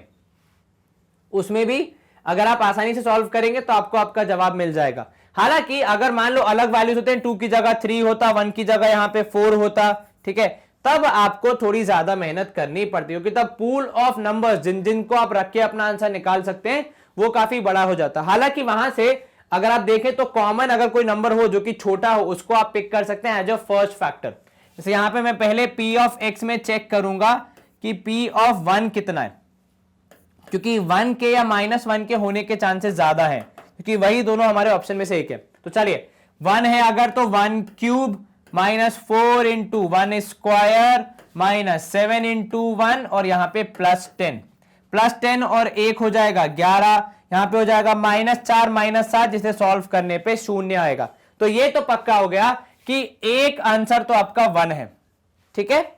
तो जो ऑप्शन जहां पे आंसर 1 आ रहा है, जैसे ए और बी, उनको हम अपने आंसर के रूप में एक्सेप्ट कर सकते हैं। लेकिन यहां पे हमारा काम आधा रह जाता है। यदि हम इसको पूरा सॉल्व करें तो इससे हमें मिलेगा एक फैक्टर जो कि होगा x -1। क्योंकि देखो ये कैसे आया फैक्टर, सर हमने रखा था x इक्वल टू 1, जिसकी वजह से p ऑफ x हो गया 0, ठीक है। तो जो फैक्टर होगा उसकी वैल्यू होगी 1, इस तरफ चले जाएगा, x -1 इक्वल टू 0, और यही आपका एक फैक्टर होगा, इज अ फैक्टर। पर यहां पे हमारा काम आधा खत्म होता है यदि हम ट्रेडिशनली सॉल्व करें तो। इस x -1 को अब हम इसको डिवाइड करने को बोलेंगे, फिर जो हमारा क्वेश्चन आएगा उसको हम फैक्टराइज करके बाकी दोनों फैक्टर्स निकालेंगे। चलिए, x -1 would B dividing whom, x cube -4x square -7x + 10, ठीक है। चलिए अब आप x -1 से डिवाइड करें तो सबसे पहले क्या करेंगे, x स्क्वायर से मल्टीप्लाई, या x स्क्वायर आपका क्वेश्चन होगा। सर आपको कैसे पता, देखो क्या होता है डिवीजन में, पहले पार्ट को पहले पार्ट से कंपेयर करो, बस उतना ही करना है। जब आप इतने में एक्सपर्ट हो जाओगे इजीली डिवाइड कर जाओगे। मुझे कैसे पता चला x स्क्वायर आएगा, कि भाई x cube divide by x करने पे x स्क्वायर आता है, और यही हमारा सबसे बड़ा हिंट है कि भैया x स्क्वायर से डिवाइड करेंगे। तो यहां पे हो जाएगा x स्क्वायर -x स्क्वायर, क्योंकि इंटू 1 करने पे आंसर तो x स्क्वायर ही आएगा। ये माइनस का हो जाएगा प्लस, आगे वाला प्लस हो जाएगा माइनस, तो ये हो गया कैंसिल हो जाएगा 0, -4x square plus x square solve होके बचेगा -3x स्क्वायर -7x + 10, क्योंकि इनके साथ हमने कुछ एडिशन सब्ट्रैक्शन नहीं किया। अब लाइन खिंच गई, मतलब नया डिवीजन फिर से आपको साइड में लेके जाना है और साइड में डिवाइड करके आंसर बुलवाना है। तो -3x, x और x स्क्वायर कैंसिल होके -3x बचेगा। ये आपका अगला कोएफिशिएंट होगा, अगला पार्ट होगा क्वेश्चन का। तो -3x इंटू x। अब भाई आप पहले ही पूछ के लाए थे क्या चाहिए एग्जैक्टली बता दो, तो हमें ये तो पता है कि हमारा जवाब ठीक है। -3x इंटू -1 हो जाएगा यहां पे +3x। अब प्लस को आप कर देंगे माइनस, तो दोनों माइनस जुड़ के हो जाएंगे -10x + 10।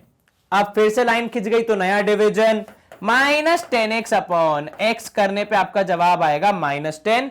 तो यहां पे आप लिखेंगे x स्क्वायर -3x -10। चलिए x इंटू -10 हो जाएगा -10x, और -10 इंटू -1 हो जाएगा +10। सॉल्व करने पे रिमाइंडर आ रहा है 0, जो कि आना ही चाहिए। क्यों, क्योंकि सर ये फैक्टर है, और फैक्टर में अगर रिमाइंडर 0 नहीं आएगा तो फिर फैक्टर होने का क्या फायदा। चलिए बचे वो दो फैक्टर कौन बताएगा, ये बताएगा ये क्वेश्चन, जो कि है x स्क्वायर -3x -10। ऐसे दो नंबर जिन्हें मल्टीप्लाई करने पे 10 आए और ऐड करने पे 3, बहुत ही आसान, 5 और 2। तो x स्क्वायर -5x + 2x करेंगे तभी -3x आएगा। अगर आप इसको पॉजिटिव इसको नेगेटिव कर देंगे तो फिर आपका जवाब नहीं आएगा। तो इधर पे आप लेंगे x कॉमन, अंदर बचेगा x माइनस 5, इधर पे आप लेंगे +2 कॉमन, तो अंदर बचेगा x माइनस 5। चलिए, तो यहां से आपको मिलेगा x माइनस 5 दोनों के पास से कॉमन। पहला हिस्सा क्या था आपका, देखिए यहां से कौन कौन कॉमन आ रहा है, ये x माइनस 5 कॉमन, यहां पे भी x माइनस 5 कॉमन, तो आपने x माइनस 5 बाहर निकाल लिया, अंदर बचा x प्लस 2। आपके दो फैक्टर्स, एक x की वैल्यू 5 के बराबर, दूसरी x की वैल्यू -2 के बराबर, ये कैसे आई, इन दोनों को आपने 0 से इक्वेट किया तो आपको x की वैल्यूज मिली। तो ये वो वैल्यूज हैं जिसपे आपका ये जो गिवन पॉलिनोमियल है वो किसके बराबर हो जाता है, इक्वल टू 0। आपकी वैल्यूज हैं 1, 5 और -2, क्योंकि ऑप्शन ए में आपको साफ साफ दिख रही है। ठीक है, तो जब वैल्यूज सेम हो तो आप ऐसा भी कर सकते हैं, जैसे कि मैंने पहले अप्रोच बताई कि वैल्यूज रखते जाओ, आपको पता चलते जाएगा। जैसे आपने 1 रखा तो 1 आपका जवाब आ गया, तो क्लियरली पता है -1 पे नहीं आएगा। अगर आपने 5 रखा और उस पे जवाब आ गया तो आपको पता है -5 पे नहीं आएगा। फिर आपने 2 रखा और उस पे नहीं आया तो फिर -2 पे आएगा। तो इस तरीके से अपना जवाब निकाल सकते हैं। एक बार हम यहाँ पे कंप्यूटर जी से और पूछ लेते हैं, उनका जवाब क्या आ रहा है। उनका जवाब भी है ऑप्शन ए, मतलब हमें मिल जाता है यहाँ पे पासपोर्ट अगले प्रश्न पे कूदने का, जंप करने का। सवाल नंबर 43 क्या बोल रहा है हमसे, 5 years ago, मतलब 5 साल पहले की घटना है।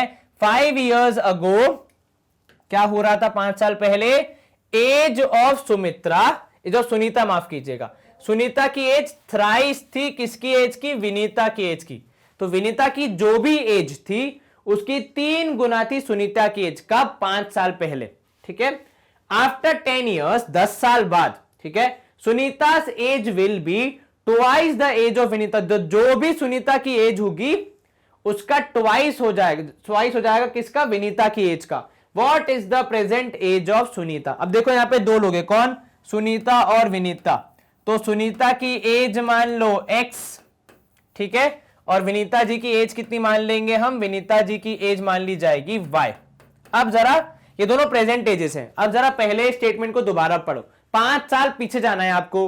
तो जो भी सुनीता की आज की एज है, 5 साल पीछे जाएंगे तो वो छोटी हो जाएंगी उम्र में, तो हो जाएगा x माइनस 5। विनीता भी 5 साल पीछे जाएंगी तो 5 साल छोटी हो जाएंगी, तो y माइनस 5।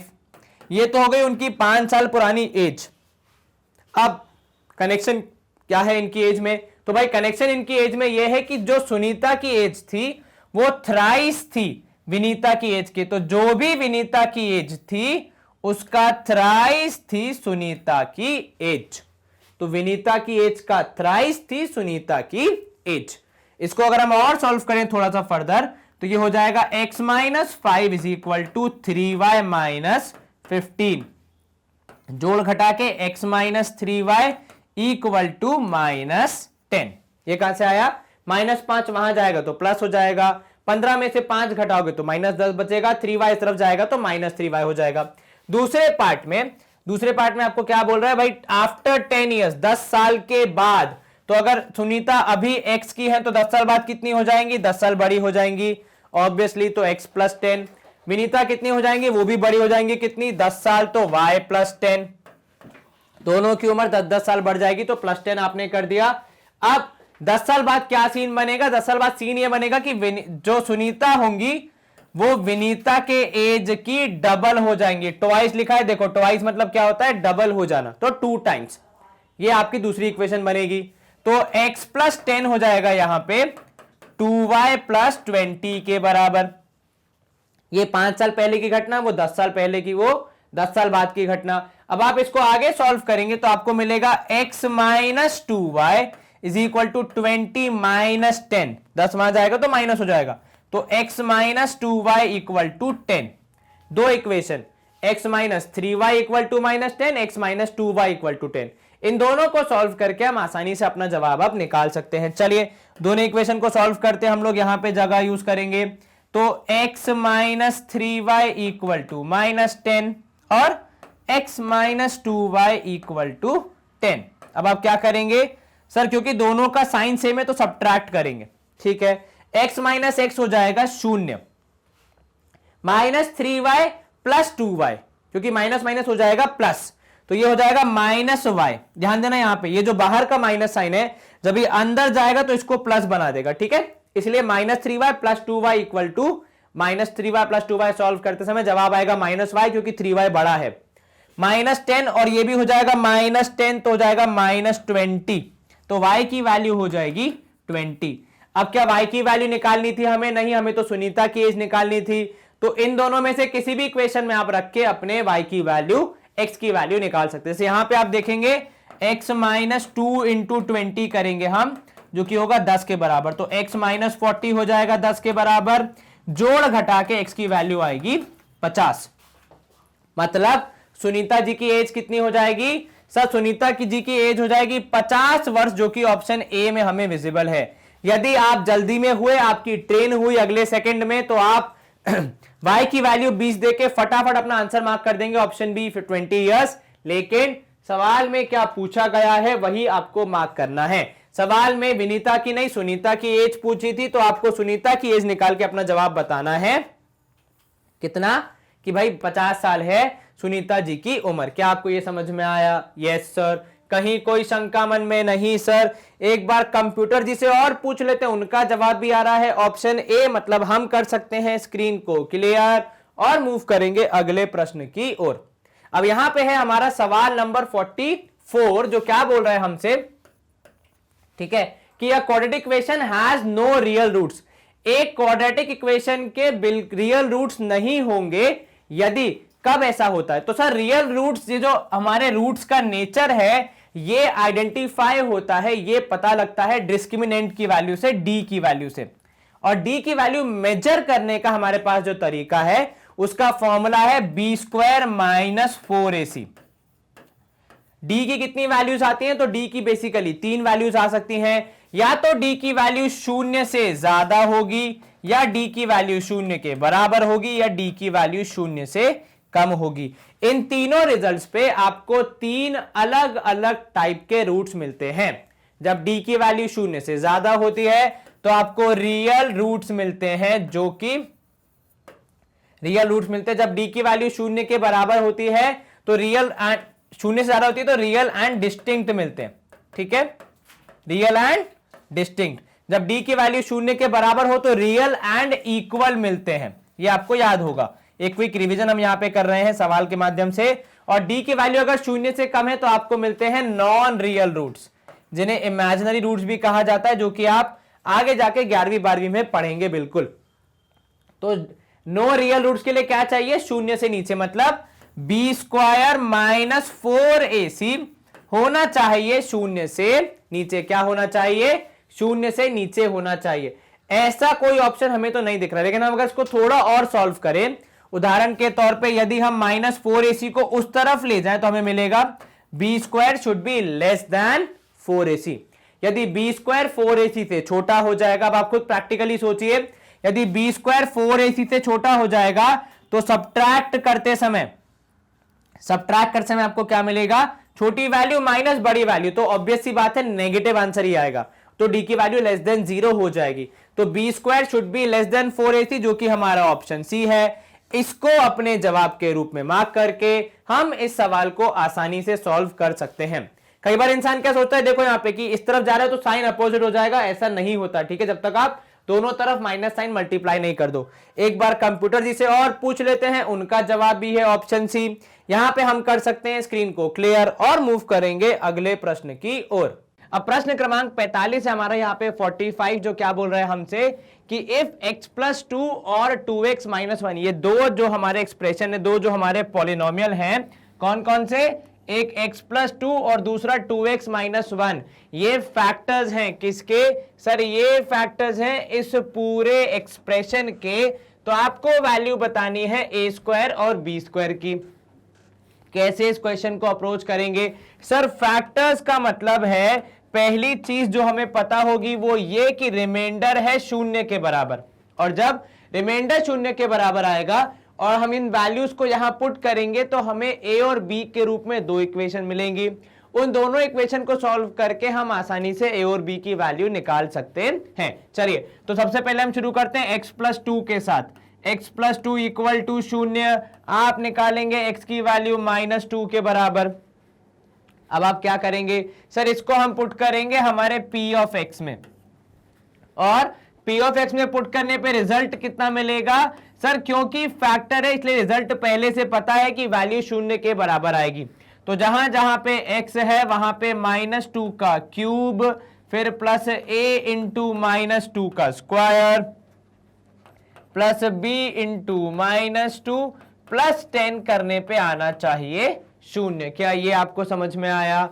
जी सर। -2 का क्यूब करेंगे तो आपको मिलेगा -8, -8 इंटू 2 करोगे तो मिलेगा -16, प्लस 4a, क्योंकि यहां पे -2 का स्क्वायर करेंगे तो हो जाएगा प्लस 4a, -2b और प्लस 10 करने पे आना चाहिए 0 के बराबर।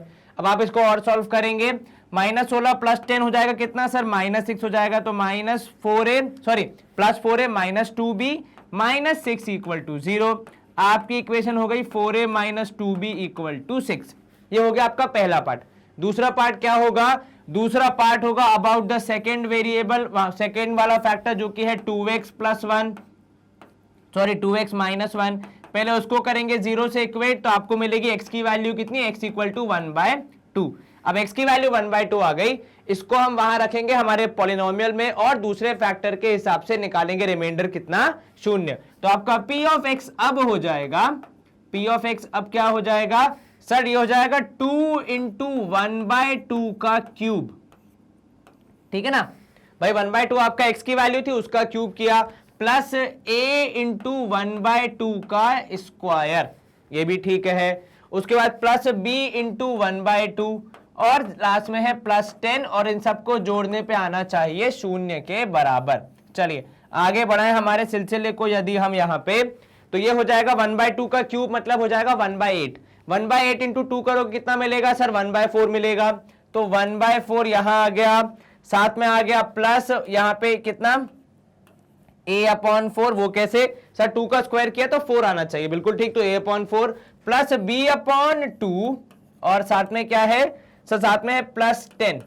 अब हम चाहें तो यहां पे एलसीएम ले सकते हैं और एलसीएम आएगा सबका 4, क्योंकि देखो हाईएस्ट डिनोमिनेटर है 4 का, तो यहां पे इंटू 1, यहां पे भी इंटू 1, यहां पे इंटू 2 और यहां पे इंटू 4।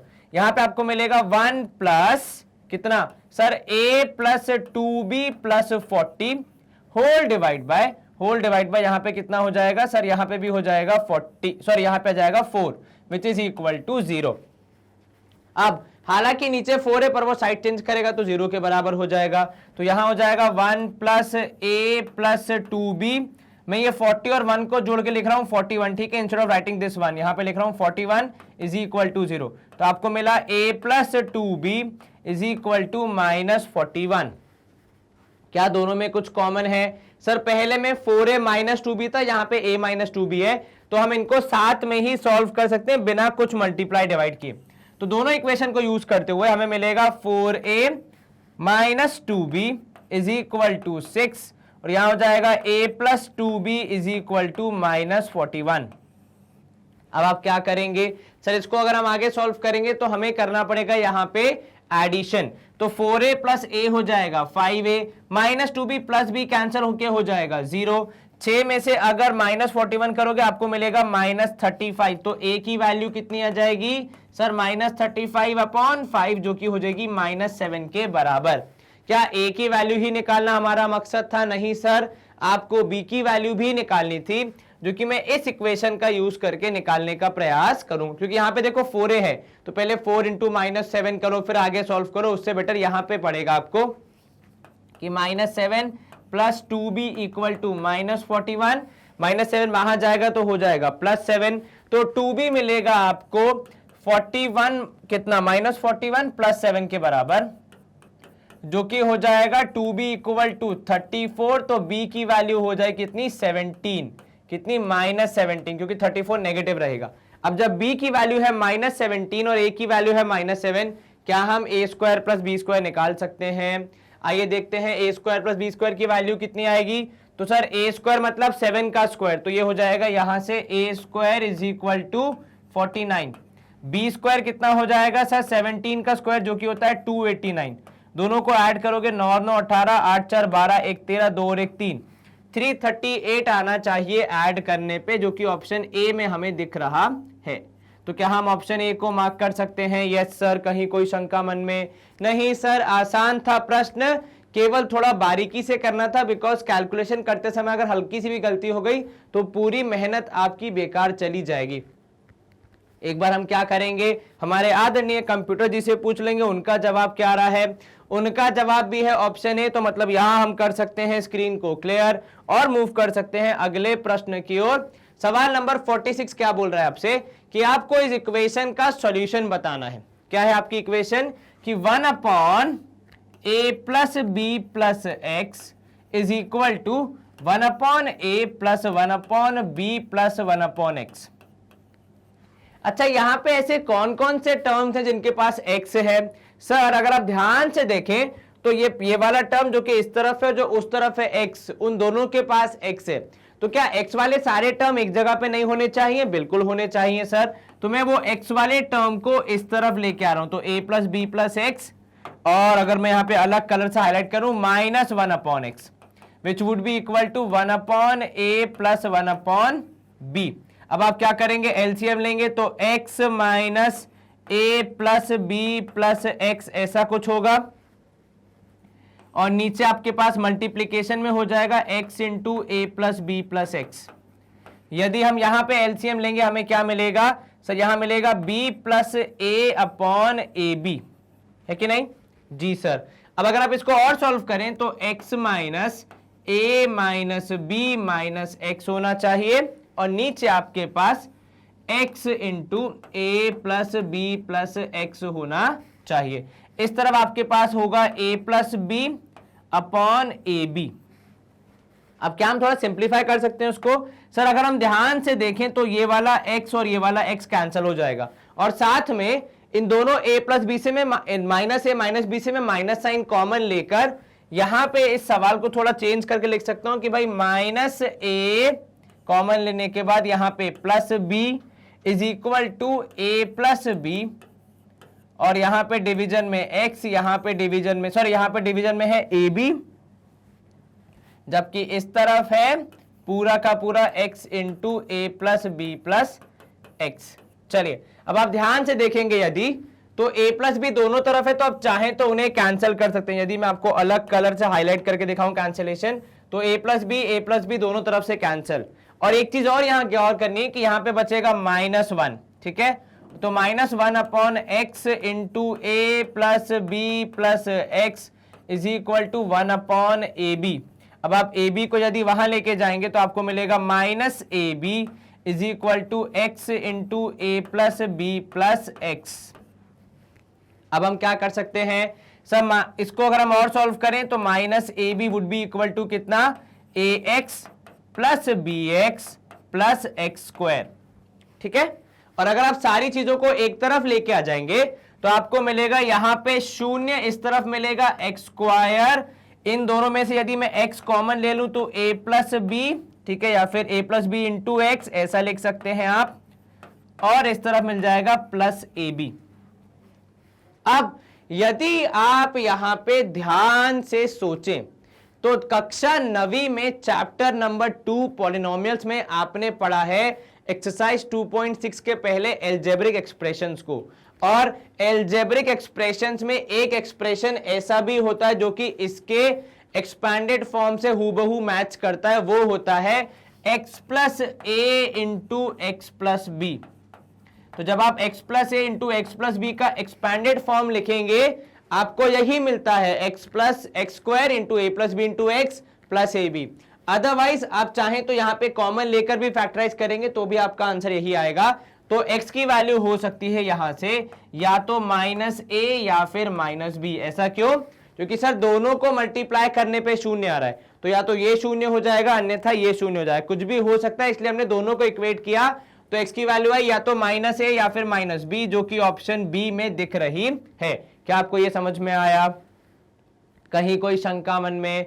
नहीं सर। एक बार कंप्यूटर जी से और पूछ लेते हैं उनका जवाब क्या आ रहा है। उनका जवाब भी है ऑप्शन बी, तो मतलब हमारे पास आगे बढ़ने की परमिशन हो गई है। हाँ, अगर यहां पे आप कंफ्यूज हो रहे हैं तो आप यहां पे फैक्टर्स कॉमन लेकर, जैसे कि पहले दोनों में से अगर इसको मैं अगर ब्रैकेट ना यूज करूं तो ax प्लस bx, तो इन दोनों में से x कॉमन लिया जा सकता है, इन दोनों में से b कॉमन लिया जा सकता है, तो फिर तब भी फैक्टराइज हो जाएगा। तो बात बराबर ही, चाहे इस तरीके से करें या फिर जैसे मैंने आइडेंटिटी का याद दिला के वैसे यूज किया वैसे भी करें, आंसर सेम ही आ रहा है। चलिए यहां पे हम करेंगे स्क्रीन को क्लियर और मूव करेंगे अगले प्रश्न की ओर, जो कि है सवाल नंबर 47, जो क्या बोल रहा है हमसे कि अल्फा बीटा जीरोस हैं किसके, पॉलिनोमियल्स के। कैसे पॉलिनोमियल्स के सर, दो पॉलिनोमियल, एक पॉलिनोमियल है X square minus P X plus 1 minus K, इसके जीरो से अल्फा और beta, such that alpha plus 1 और beta plus 1 is equal to 6 के बराबर है। आपको के की वैल्यू बतानी है। तो भाई पहले अल्फा बीटा के बारे में कुछ पता होना चाहिए। सर यदि हमारा एक्सप्रेशन या पॉलिनोमियल है X square minus P x minus P minus के इक्वल टू 0, ठीक है, मैंने क्या किया, मैंने यहां पे लिखते समय ये जो माइनस पी था इसे अंदर मल्टीप्लाई किया, एक बार एक्स के साथ और एक बार प्लस 1 के साथ। जब माइनस पी करेंगे एक्स के साथ तो minus P x, minus P करेंगे प्लस 1 के साथ तो माइनस पी, ठीक है। चलिए अब यहां पे ध्यान देना, यहां पे आपको इन दोनों में से आप ले सकते हैं क्या, आप यहां से निकाल सकते हैं अल्फा प्लस बीटा की वैल्यू, जो कि होती है माइनस बी बाय ए, या फिर अगर आप कॉन्सेप्चुअली याद रखें तो वो होता है एक्स का कोएफिशिएंट। तो यहां पे हो जाएगा माइनस ऑफ माइनस पी, और ए की वैल्यू यहां पे 1 है क्योंकि कुछ भी नहीं है ए के साथ, ठीक है। तो आपको मिला यहां से alpha plus beta is equal to P. Alpha into beta होता है C by A, that is constant part. Sir यहां पे कांस्टेंट पार्ट क्या है, तो भाई यहां पे ये पूरा कांस्टेंट पार्ट है, माइनस पी और माइनस के, तो अल्फा इंटू बीटा हो जाएगा माइनस पी माइनस के होल अपॉन ए की वैल्यू है 1।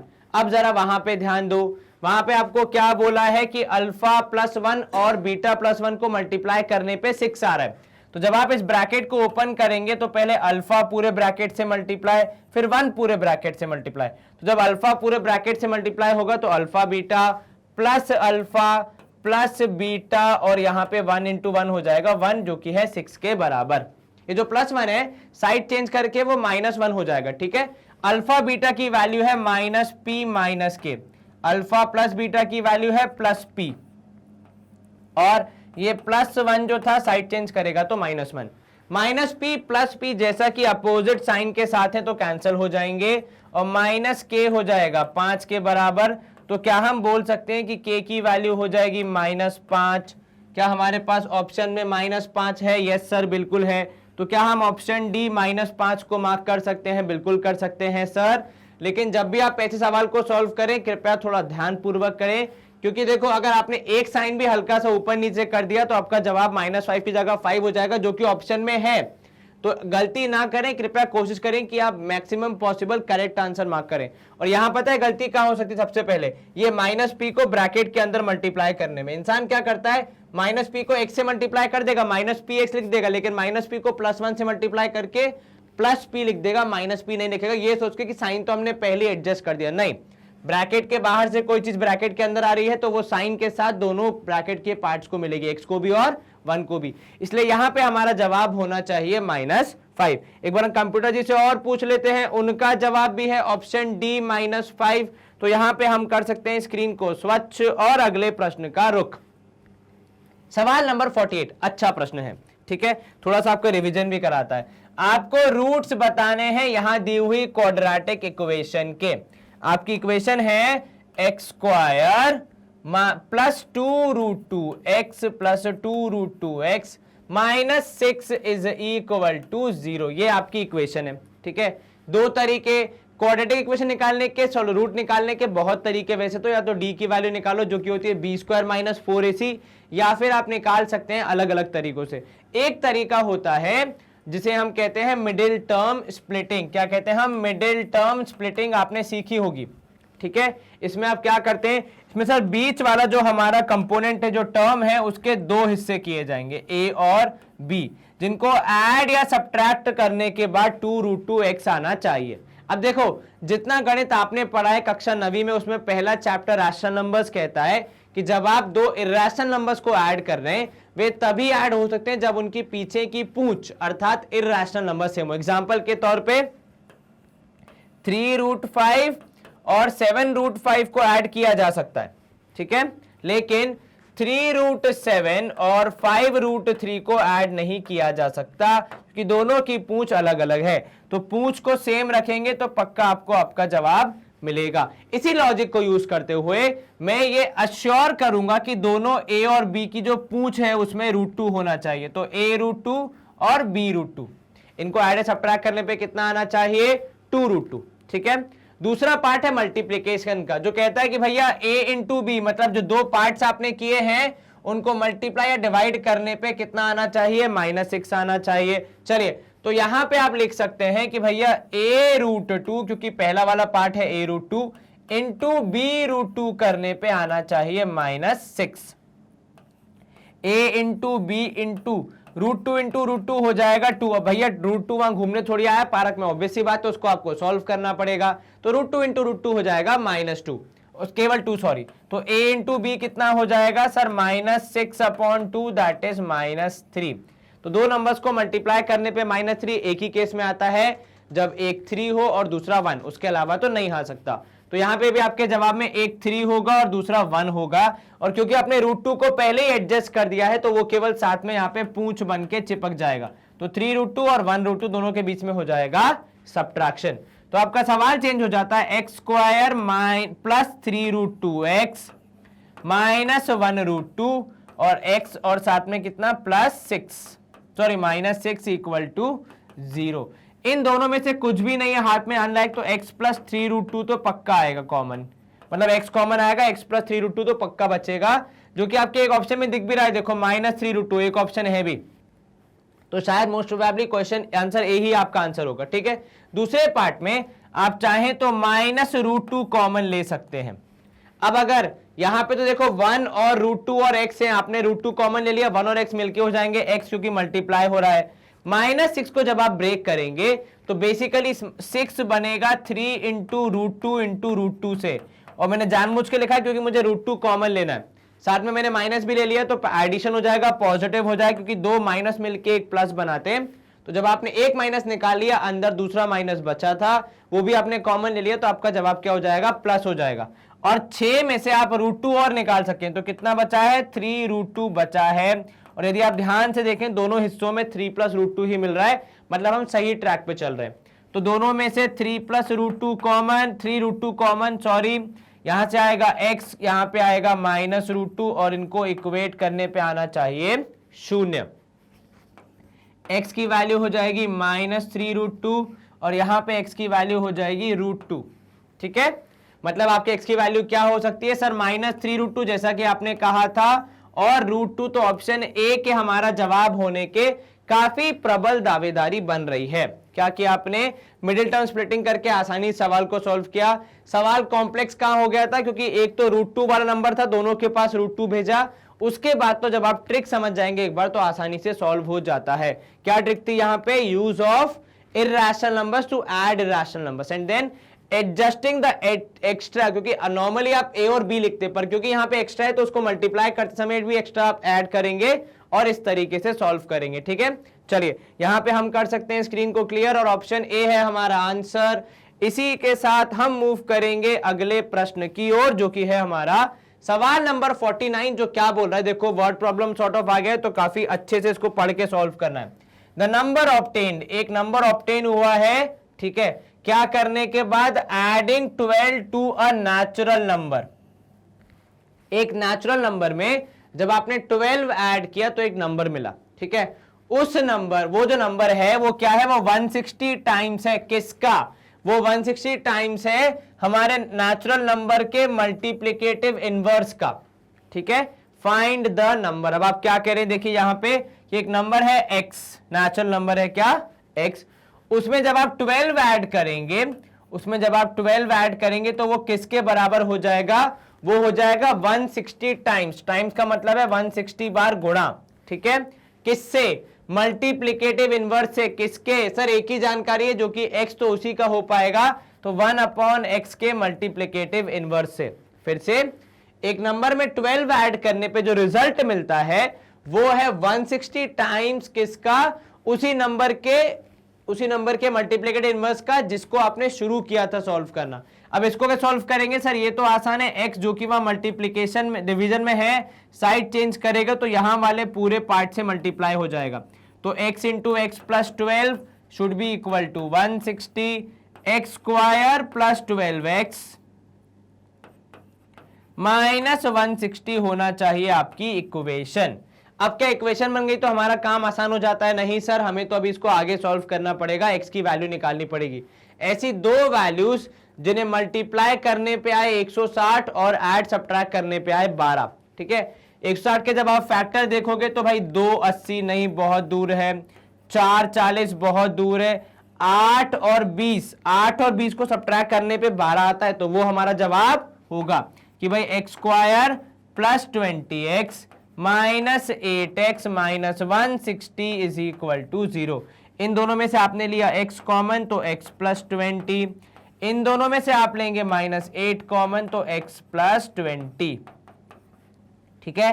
यहां पे आपके पास जो दो पार्ट्स बने, जो टर्म्स बनी जो कि माइनस से अलग अलग है, उनके दोनों के बीच में आपको मिल रहा है x प्लस 20 कॉमन। अब क्या कीजिएगा, जो बचा होगा उसे भी साथ में रख दीजिए, तो x माइनस 8।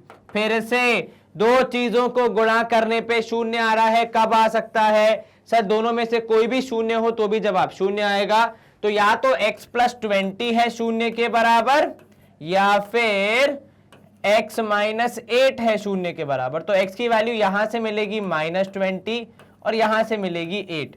अब क्योंकि देखो सवाल में लिखा है नेचुरल नंबर, तो ऑब्वियस सी बात है माइनस 20 रिजेक्ट हो जाएगा क्योंकि वो नेचुरल नंबर नहीं है, तो अंतिम जवाब बचेगा आपका 8 जो कि होगा यहां पे ऑप्शन डी के रूप में चिन्हित, ठीक है, या फिर जनहित में जारित कि भैया x की वैल्यू कितनी है, x की वैल्यू है 8। क्या हम एक बार कंप्यूटर जी से पूछ ले, जी हाँ बिल्कुल। देखो पहला जवाब मिलते ही खुश नहीं होना है, खुशी से उछल नहीं पड़ना है। पहला जवाब देखो अगर 20 आ रहा है तो 20 का ऑप्शन है, और आप बोल दो कि अरे भैया नंबर में नेगेटिव का क्या रोल, इग्नोर कर दो, आंसर 20 ही होगा, ऐसा नहीं है, माइनस साइन का यहाँ पे रूल है और आपका जवाब आएगा 8। क्या आपको ये समझ में आया? यस सर, बहुत बढ़िया, स्क्रीन क्लियर। अगला प्रश्न क्रमांक 50, अर्धशतक की ओर यहाँ पे हमारे होनहार बल्लेबाज क्या बोल रहा है आपसे, एक पॉलिनोमियल है x cube plus 2x square minus 8x minus 12। जब इसको x माइनस 4 से डिवाइड किया जा रहा है तो रिमाइंडर आ रहा है 52। कहानी समझना, एक पॉलिनोमियल डिवाइड कर रहे हैं x माइनस 4 से तो रिमाइंडर आ रहा है 52। क्या हमें असल डिवीजन करने की यहां पे कोई जरूरत है? नहीं सर, जितना गणित हमने पढ़ा है बिना असल डिवीजन किए भी आप जवाब निकाल सकते हैं। वो कैसे सर? रिमाइंडर थ्योरम का नाम तो आपने सुना ही होगा। बताइए, गुरुजी को सुना रहे हैं? बिल्कुल सुना है भाई। रिमाइंडर थ्योरम क्या कहती है? रिमाइंडर थ्योरम कि सर यदि एक पॉलिनोमियल है जो कि है x cube plus 2x square minus ax minus 12, इस तरह के पॉलिनोमियल में जब आप x माइनस 4 से डिवाइड कर रहे हैं, ठीक है, तो x माइनस 4 से डिवाइड कर रहे हैं तो बिना डिवाइड करे यदि रिमाइंडर निकालना है तो आप क्या यूज करते हैं? रिमाइंडर थ्योरम करते हैं। लेकिन पहले इसकी भी हेल्प लगेगी कि भैया तुम बताओ किस वैल्यू पे रखवाएं तभी तो रिमाइंडर निकलेगा। कहीं रैंडमली किसी भी वैल्यू पे कुछ भी रख दिया तो कुछ भी रिमाइंडर निकलेगा, तो फिर हमारे सवाल का लक्ष्य हम हासिल नहीं कर पाएंगे। उसने बोला x इक्वल टू 4 पे, क्योंकि वही करने पे मैं खुद 0 बन गया कि जैसे ही मैंने x की वैल्यू 4 रखी मैं 0 हो गया, और जिसपे मैं 0 हुआ उस पे ये वक्ती भी होगा 0। चलिए P ऑफ 4 होगा यहाँ पे, P ऑफ 4 कितना होगा सर? यहाँ पे हो जाएगा P ऑफ 4, x की जगह पे 4 की भैया 4 cube plus 2 into 4 square minus a into 4 minus 12। चलिए 4 क्यूब कितना हो जाएगा सर? 64। यहां पे हो जाएगा 4 स्क्वायर कितना? 16। 16 इंटू 2 करेंगे तो 32, ठीक है, minus 4a minus 12 is equal to 52, क्योंकि वही हमारा रिमाइंडर है, ठीक है। अब यहां से तो ए की वैल्यू निकालना आसान है, -a को साइड चेंज करके वहां भेज दो, 52 को साइड चेंज करके यहां भेज दो, तो 64 plus 32 minus 12 minus 52 is equal to 4a। अब देखो 32 में से 12 गया तो 20 बचेगा, 64 में से 52 गए तो कितना बचेगा, 12 बचेगा, तो 12 और 20 जोड़ने पे आएगा 4a। जोड़ जाड़ के हमारे पास क्या आएगा कि 32 हो जाएगी वैल्यू ऑफ 4a और a की वैल्यू हो जाएगी कितनी, a की वैल्यू हो जाएगी 32 divide by 4 that is 8 is the value of a। क्या किया आपने, सिंपल बेसिक फंडा यूज किया रिमाइंडर थ्योरम को और अपने सवाल का जवाब पता लगाया कि a की वैल्यू आएगी 8 जो कि ऑप्शन सी में दिख रही है। फिर से दुर्घटना घटी अगर नजर हटी, नजर कैसे हटेगी, नजर ऐसे हटेगी भाई साहब कि आप अगर जल्दबाजी में होंगे तो 8 की जगह अपना आंसर -8 मार्क करते हुए आगे बढ़ जाएंगे, तो कृपया ऐसी गलती ना करें, सिस्टम वाइज तरीके से अपने सवाल को अप्रोच करें और आसानी से अपनी मंजिल तक पहुंच जाएं। बाबा जी का ज्ञान। एक बार ऑप्शन सी हमने कंप्यूटर जी से भी चेक करा लिया, उनका जवाब भी आ रहा है ऑप्शन सी, तो यहां पे हो जाएंगे हम अर्धशतक के पार। अब सवाल नंबर 51 देखिएगा, बहुत बढ़िया सवाल है। क्या बोल रहा है आपसे कि टेम्परेचर, मीन टेम्परेचर आपका क्या है, सब mean temperature from Monday to Wednesday is 37। ठीक है, तो मंडे, भाई संडे हो जा मंडे, रोज पढ़ाई करो, तो मंडे से वेडनेसडे तक एवरेज कितना है 37। ठीक है, तो यहां पे मैं लिख रहा हूं एवरेज मंडे से वेडनेसडे, एवरेज ट्यूसडे से थर्सडे। अच्छा कोई मुझे बताएगा एवरेज निकालते कैसे, कोई देखो सवाल में दिया है ट्यूसडे से थर्सडे कितना है 34 है, तो ट्यूसडे से थर्सडे का 34 है। क्या आप मुझे बता सकते हैं एवरेज निकलता कैसे, क्या है प्रोसेस एवरेज निकालने का। सर एवरेज होता है सारी वैल्यूज को ऐड करके नंबर ऑफ ऑब्जर्वेशन से डिवाइड करना। सारी वैल्यूज मतलब sir Monday plus Tuesday plus Wednesday का जो टेम्परेचर होगा whole divide by 3 and it should be equal to 37। तो यहां से हमें क्या जानकारी मिली, यहां से हमें ये जानकारी मिल रही है कि भाई तीनों को ऐड करके डिवाइड बाय 3 करने पे 37 मिलेगा। तो यदि हम ऐसे लिखें तो भाई Monday plus Tuesday plus Wednesday is equal to 37 into 3, 7 या 21, एक यहाँ 2 ऊपर, 3 3 से 9, 110, 101 आएगा क्या, 37 3 से 7 या 21 नहीं 111 माफ कीजिएगा, तो ये जाएगा 111 डिग्री सेल्सियस। ये मंडे ट्यूसडे वेडनेसडे का जोड़ के। ऐसे ही दूसरे वाले पार्ट से जब आप पिक करेंगे तो आपको मिलेगा भाई ट्यूसडे वेडनेसडे और थर्सडे का जोड़ के हो जाएगा 34 इंटू 3। तो भाई ट्यूसडे वेडनेसडे और थर्सडे का जोड़ के हो जाएगा 4 तिया 12, एक कैरी, 3 और 3 9, 1 10, तो 102। अब जरा पहले और दूसरे वाले को एक बार कंपेयर करो, यदि मैं दोनों को माइनस करूं तो मुझे क्या मिलेगा। सर यदि मैं दोनों को माइनस करूं तो Monday plus Tuesday plus Wednesday, इसमें से माइनस होगा ट्यूसडे, माइनस होगा वेडनेसडे, माइनस होगा थर्सडे। ठीक है, और इन सबको माइनस करने पे कितना मिलेगा, 111 में से 102 हटा दो। भाई जब आपने LHS को माइनस किया तो RH को भी माइनस करना पड़ेगा। जैसे ही मैंने माइनस साइन देखे, plus T minus T plus W minus W cancel, कुल मिला के कहानी बचे कि मंडे में से यदि थर्सडे घटा देंगे तो हमें मिलेगा 9 डिग्री सेल्सियस। क्या इतनी जानकारी हमारे लिए काफी है? नहीं सर, हमें क्या निकालना है, अभी तो सवाल में देखो क्या निकालना है हमें, कि अगर लिखा है थर्सडे का टेम्परेचर वॉज 4/5 ऑफ मंडे, तो मंडे का जो भी टेम्परेचर था उसका 4/5 है कौन, थर्सडे। तो मंडे का जो भी टेम्परेचर था उसका 4/5 है थर्सडे। तो क्या इसको यूज करके हम मंडे का टेम्परेचर निकाल सकते हैं? बिल्कुल निकाल सकते हैं सर। सॉल्व करेंगे आप एलसीएम लेके, तो 5m माइनस 4m हो जाएगा और डिवीजन आ जाएगा यहाँ पे 5 विच इज इक्वल टू 9। इसको यदि हम और आगे सॉल्व करें तो 5m में से 4m गया तो 1m बचेगा और 9 इंटू 5 हो जाएगा 45। तो मंडे का टेम्परेचर मिलेगा आपको पहले 45। क्या हमारी डील यहीं पे समाप्त हो जाती है? नहीं सर, सवाल को यदि आप आगे पढ़ेंगे तो आपको टेम्परेचर निकालना है थर्सडे का, और थर्सडे का टेम्परेचर किसके रेफरेंस में दिया है सर? मंडे के रेफरेंस में, कि थर्सडे का टेम्परेचर क्या है सर? थर्सडे का टेम्परेचर है मंडे का कितना, 4/5। तो थर्सडे का टेम्परेचर है मंडे वाले का 4/5, तो 4/5। सॉल्व करोगे 5 45 यहाँ पे 9 9 चौके 36 डिग्री सेल्सियस आएगा थर्सडे का टेम्परेचर। तो आपका जवाब केवल मंडे के टेम्परेचर निकालने पे नहीं रुकेगा, बल्कि थर्सडे का टेम्परेचर निकालने के बाद ही समाप्त होगा। एक बार कंप्यूटर जी से और पूछ लेते हैं, उनका जवाब भी है ऑप्शन डी। मतलब हमने सवाल को सही अप्रोच किया। सवाल का इंपॉर्टेंट पार्ट था ये एवरेज का यूज करके अपना आंसर निकालना। चलिए स्क्रीन क्लियर, अगला प्रश्न देख लेते हैं हम लोग। अब सवाल नंबर 52 है हमारा, यहाँ पे 52 नंबर जो बोल रहा है कि for which positive values of के एंड पी, आपको दो चीजों की वैल्यू बतानी है, किसकी, के और पी की। कहां पे आपके पास दो इक्वेशन है, एक ये रही 2x square plus P X plus 8 equal to 0 and P K square plus X plus K equal to 0 have equal roots. देखो इक्वल रूट्स का मतलब क्या होगा सर, रूट्स की इक्वालिटी और ये रियल नंबर, रियल होने का जो पूरा कॉन्सेप्ट है वो आप पढ़ते हैं कक्षा 10वीं में क्वाड्रेटिक इक्वेशन चैप्टर में, जहां पे हम पढ़ते हैं डी के बारे में। यदि डी इक्वल टू 0 होगा उस केस में रियल रूट्स मिलते हैं। तो हम पहले पहली इक्वेशन को सॉल्व करने का प्रयास करते हैं, वहां से हम निकालते हैं पी की वैल्यू, फिर उसको हम यूज करेंगे दूसरे इक्वेशन में, क्योंकि दूसरे इक्वेशन में दो अननोन क्वांटिटी है, पी भी है के भी है, इसीलिए पहली वाली में केवल एक है पी, तो उसको हम आसानी से सॉल्व कर सकते हैं। चलिए डी की वैल्यू निकलती है बी स्क्वायर माइनस 4ac से। तो यहां पे आप लिख सकते हैं कि B square minus 4ac equal to 0, अर्थात B square is equal to 4ac।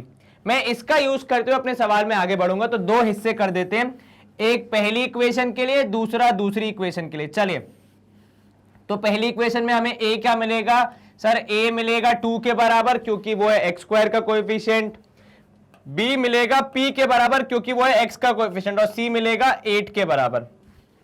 Values put करते हैं तो आपको मिलेगा B square that is P का square is equal to 4 into A that is 2 और सी दैट इज 8। तो ये हो जाएगा P square is equal to 4 2 जा 8 और 8 8 जा कितना हो जाएगा 64। तो इसको मैं लिख रहा हूं 8 इंटू 8, तो पी स्क्वायर हो जाएगा 8 के स्क्वायर के बराबर। तो पी की वैल्यू हो जाएगी 8 के बराबर। पी की वैल्यू 8, यहां पे दो ऑप्शन में है बी और सी, तो हमारा आधा काम हो गया। अब इस p की वैल्यू को हम दूसरे इक्वेशन में यूज कर लेते हैं। दूसरी इक्वेशन है 8 into x square plus X plus के इज इक्वल टू 0। बेसिकली वो p था जो कि अंदर मल्टीप्लाई हो, p की जगह पे आ गया 8। अब इसको अंदर मल्टीप्लाई करेंगे तो 8x square plus 8x plus के इज इक्वल टू 0। जो लॉजिक हमने ऊपर यूज किया इक्वल रूट्स का, वो यहां पे भी एप्लीकेबल है, क्योंकि दोनों ही इक्वेशन के इक्वल रूट्स हैं, ऐसा सवाल में दिया है। तो यहां पे भी बी स्क्वायर हो जाएगा 4ac के बराबर। तो बी स्क्वायर मतलब हो जाएगा 8 का स्क्वायर, 4 इंटू ए होता है एक्स स्क्वायर का कोएफिशिएंट, तो यहां पे आ जाएगा 8 और सी की जगह आ जाएगा के। अब आप क्या करेंगे सर, ये एक 8 और ये स्क्वायर का एक कैंसिल हो गया, और यहां पे 8 डिवाइड बाय 4 हो गया के के बराबर। 8 डिवाइड बाय 4 मतलब आंसर आएगा 2। अब आंसर आएगा 2 तो मतलब के की वैल्यू कितनी सर, के की वैल्यू हो जाएगी 2 के बराबर, जो कि ऑप्शन बी में हमें साफ साफ दिख रही है। तो क्या यहां पे हम इन दोनों वैल्यूज को मद्देनजर रखते हुए ऑप्शन बी को सही मार्क कर सकते हैं? यस सर बिल्कुल। एक बार कंप्यूटर जी से और पूछ लेते भाई, उनका जवाब यहां पे जरूरी है। तो ऑप्शन बी यहां पे हरे रंग के साथ एकदम गवाही दे दी कंप्यूटर ने कि हमारा जवाब ठीक है। कैसे अप्रोच किया हमने? सबसे इंपॉर्टेंट था इक्वल रूट्स के बारे में चर्चा करना, जिससे हमें D square D equal to 0 के बारे में पता चला और वहां से हम आगे सॉल्व कर पाए। और हाँ, दोनों इक्वेशन को साइमल्टेनियसली सॉल्व नहीं करना है, पहले इस इक्वेशन को करना है, वहां से एक अननोन क्वांटिटी निकालनी है, जिसे दूसरी इक्वेशन में पुट करके अपना जवाब बताना है। चलिए यहां पे हम कर सकते हैं स्क्रीन को क्लियर और मूव करेंगे सवाल नंबर 53 की ओर, जो क्या बोल रहा है कि अल्फा और बीटा जो है, ये दो चीजों के बारे में चर्चा हो रही है। अल्फा और बीटा ये है रूट्स किसके? इस इक्वेशन के। मतलब अल्फा और बीटा है वो वैल्यू जिसपे इक्वेशन सेटिस्फाई हो जाती है, अर्थात x की वैल्यू पुट करने पे 0 के बराबर आ जाती है। आपको बताना है अल्फा प्लस 3 और बीटा प्लस 3 की वैल्यू। चलिए अब यहां पे आपकी इक्वेशन है 2x square minus 7x minus 3 equal to 0। इसी सेशन में, आज के ही सेशन में हमने क्या किया था, ये कवर किया है पहले कि ऐसा कुछ सवाल हो तो क्या करना है, तो सर उस केस में हम निकालते हैं अल्फा प्लस बीटा, क्योंकि डायरेक्टली अल्फा बीटा की वैल्यू निकालना शायद थोड़ी ज्यादा मेहनत हो जाए। ठीक है, पहले इक्वेशन को सॉल्व करो, फिर अल्फा बीटा की वैल्यू पता लगाओ, फिर यहां पुट करो, फिर आंसर आएगा। उससे बेटर है हम यहाँ पे उनके नेचर पे चर्चा कर लें। तो अल्फा प्लस बीटा होता है माइनस बी बाय ए, जो कि यहां पे हो जाएगा कितना, minus of minus 7/2, that is 7/2। बहुत बढ़िया। अल्फा इंटू बीटा कितना होता है सर, अल्फा इंटू बीटा होता है सी बाय ए, जो कि यहां पे है -3/2। चलिए अब यहां पे जो हमारा गिवन था alpha plus 3 into beta plus 3, ये क्या हो जाएगा, इसको हम सॉल्व करेंगे तो alpha beta plus 3 alpha plus 3 beta और 3 3 9, ब्रैकेट के अंदर की सारी वैल्यूज दूसरे ब्रैकेट के अंदर की सारी वैल्यूज से मल्टीप्लाई होंगी। चलिए अल्फा बीटा की वैल्यू है -3/2, वेरी गुड। 3 अल्फा और 3 बीटा, आप चाहें तो 3 कॉमन ले सकते हैं, अंदर आपको मिलेगा अल्फा प्लस बीटा, यहां मिलेगा +9। अल्फा प्लस बीटा की वैल्यू है 7/2, तो आपके पास वो भी आ जाएगा। तो आप यहां पे पुट करेंगे -3/2 प्लस यहां पे 3 इंटू 7/2, 3 इंटू 7/2 मतलब 21/2 और साथ में है +9। चलिए इनको जब आपने सॉल्व किया तो -3 + 21 होल डिवाइड बाय 2 हो जाएगा। भाई ये कैसे सर, 7 × 21, दोनों का डिनोमिनेटर सेम है तो हम इजीली सेम डिनोमिनेटर लिख सकते हैं। 21 में से 9 घटाया तो भाई 18 बचेगा, 18 डिवाइड बाय 2 किया तो 9 बचेगा। तो यहां पे 18 डिवाइड बाय 2 का 9 प्लस एक और 9 मिला के हो जाएंगे 18 के बराबर। क्या आपको ये समझ में आया? जी सर। तो यहां पे ऑप्शन डी 18 सबसे सटीक जवाब लग रहा है। जब भी ऐसा सवाल आए, यदि आपके लिए पॉसिबल है तो अल्फा प्लस बीटा की वैल्यू निकालिए, फिर उन्हें यहां पे पुट करके मल्टीप्लाई करके अपना आंसर लिख दीजिए। हो सकता है वहां 9 × 2 हो, 6 × 3 हो, कुछ भी हो सकता है, क्योंकि अल्फा बीटा की वैल्यू पॉजिटिव हो गया नेगेटिव वो हम अभी नहीं बोल सकते। हो सकता है दोनों वैल्यू नेगेटिव हो सकता है दोनों पॉजिटिव हो, तो हम अभी तो कुछ नहीं बोल सकते। लेकिन हाँ, हम यदि अल्फा बीटा के नेचर के बारे में चर्चा कर लें तो आसानी से सॉल्व कर सकते हैं। और यदि आप देखें तो ये जो इक्वेशन है इसकी मिडिल टर्म स्प्लिटिंग करना भी उतना आसान नहीं होगा। ठीक है, तो इस बात का विशेष ध्यान रखें।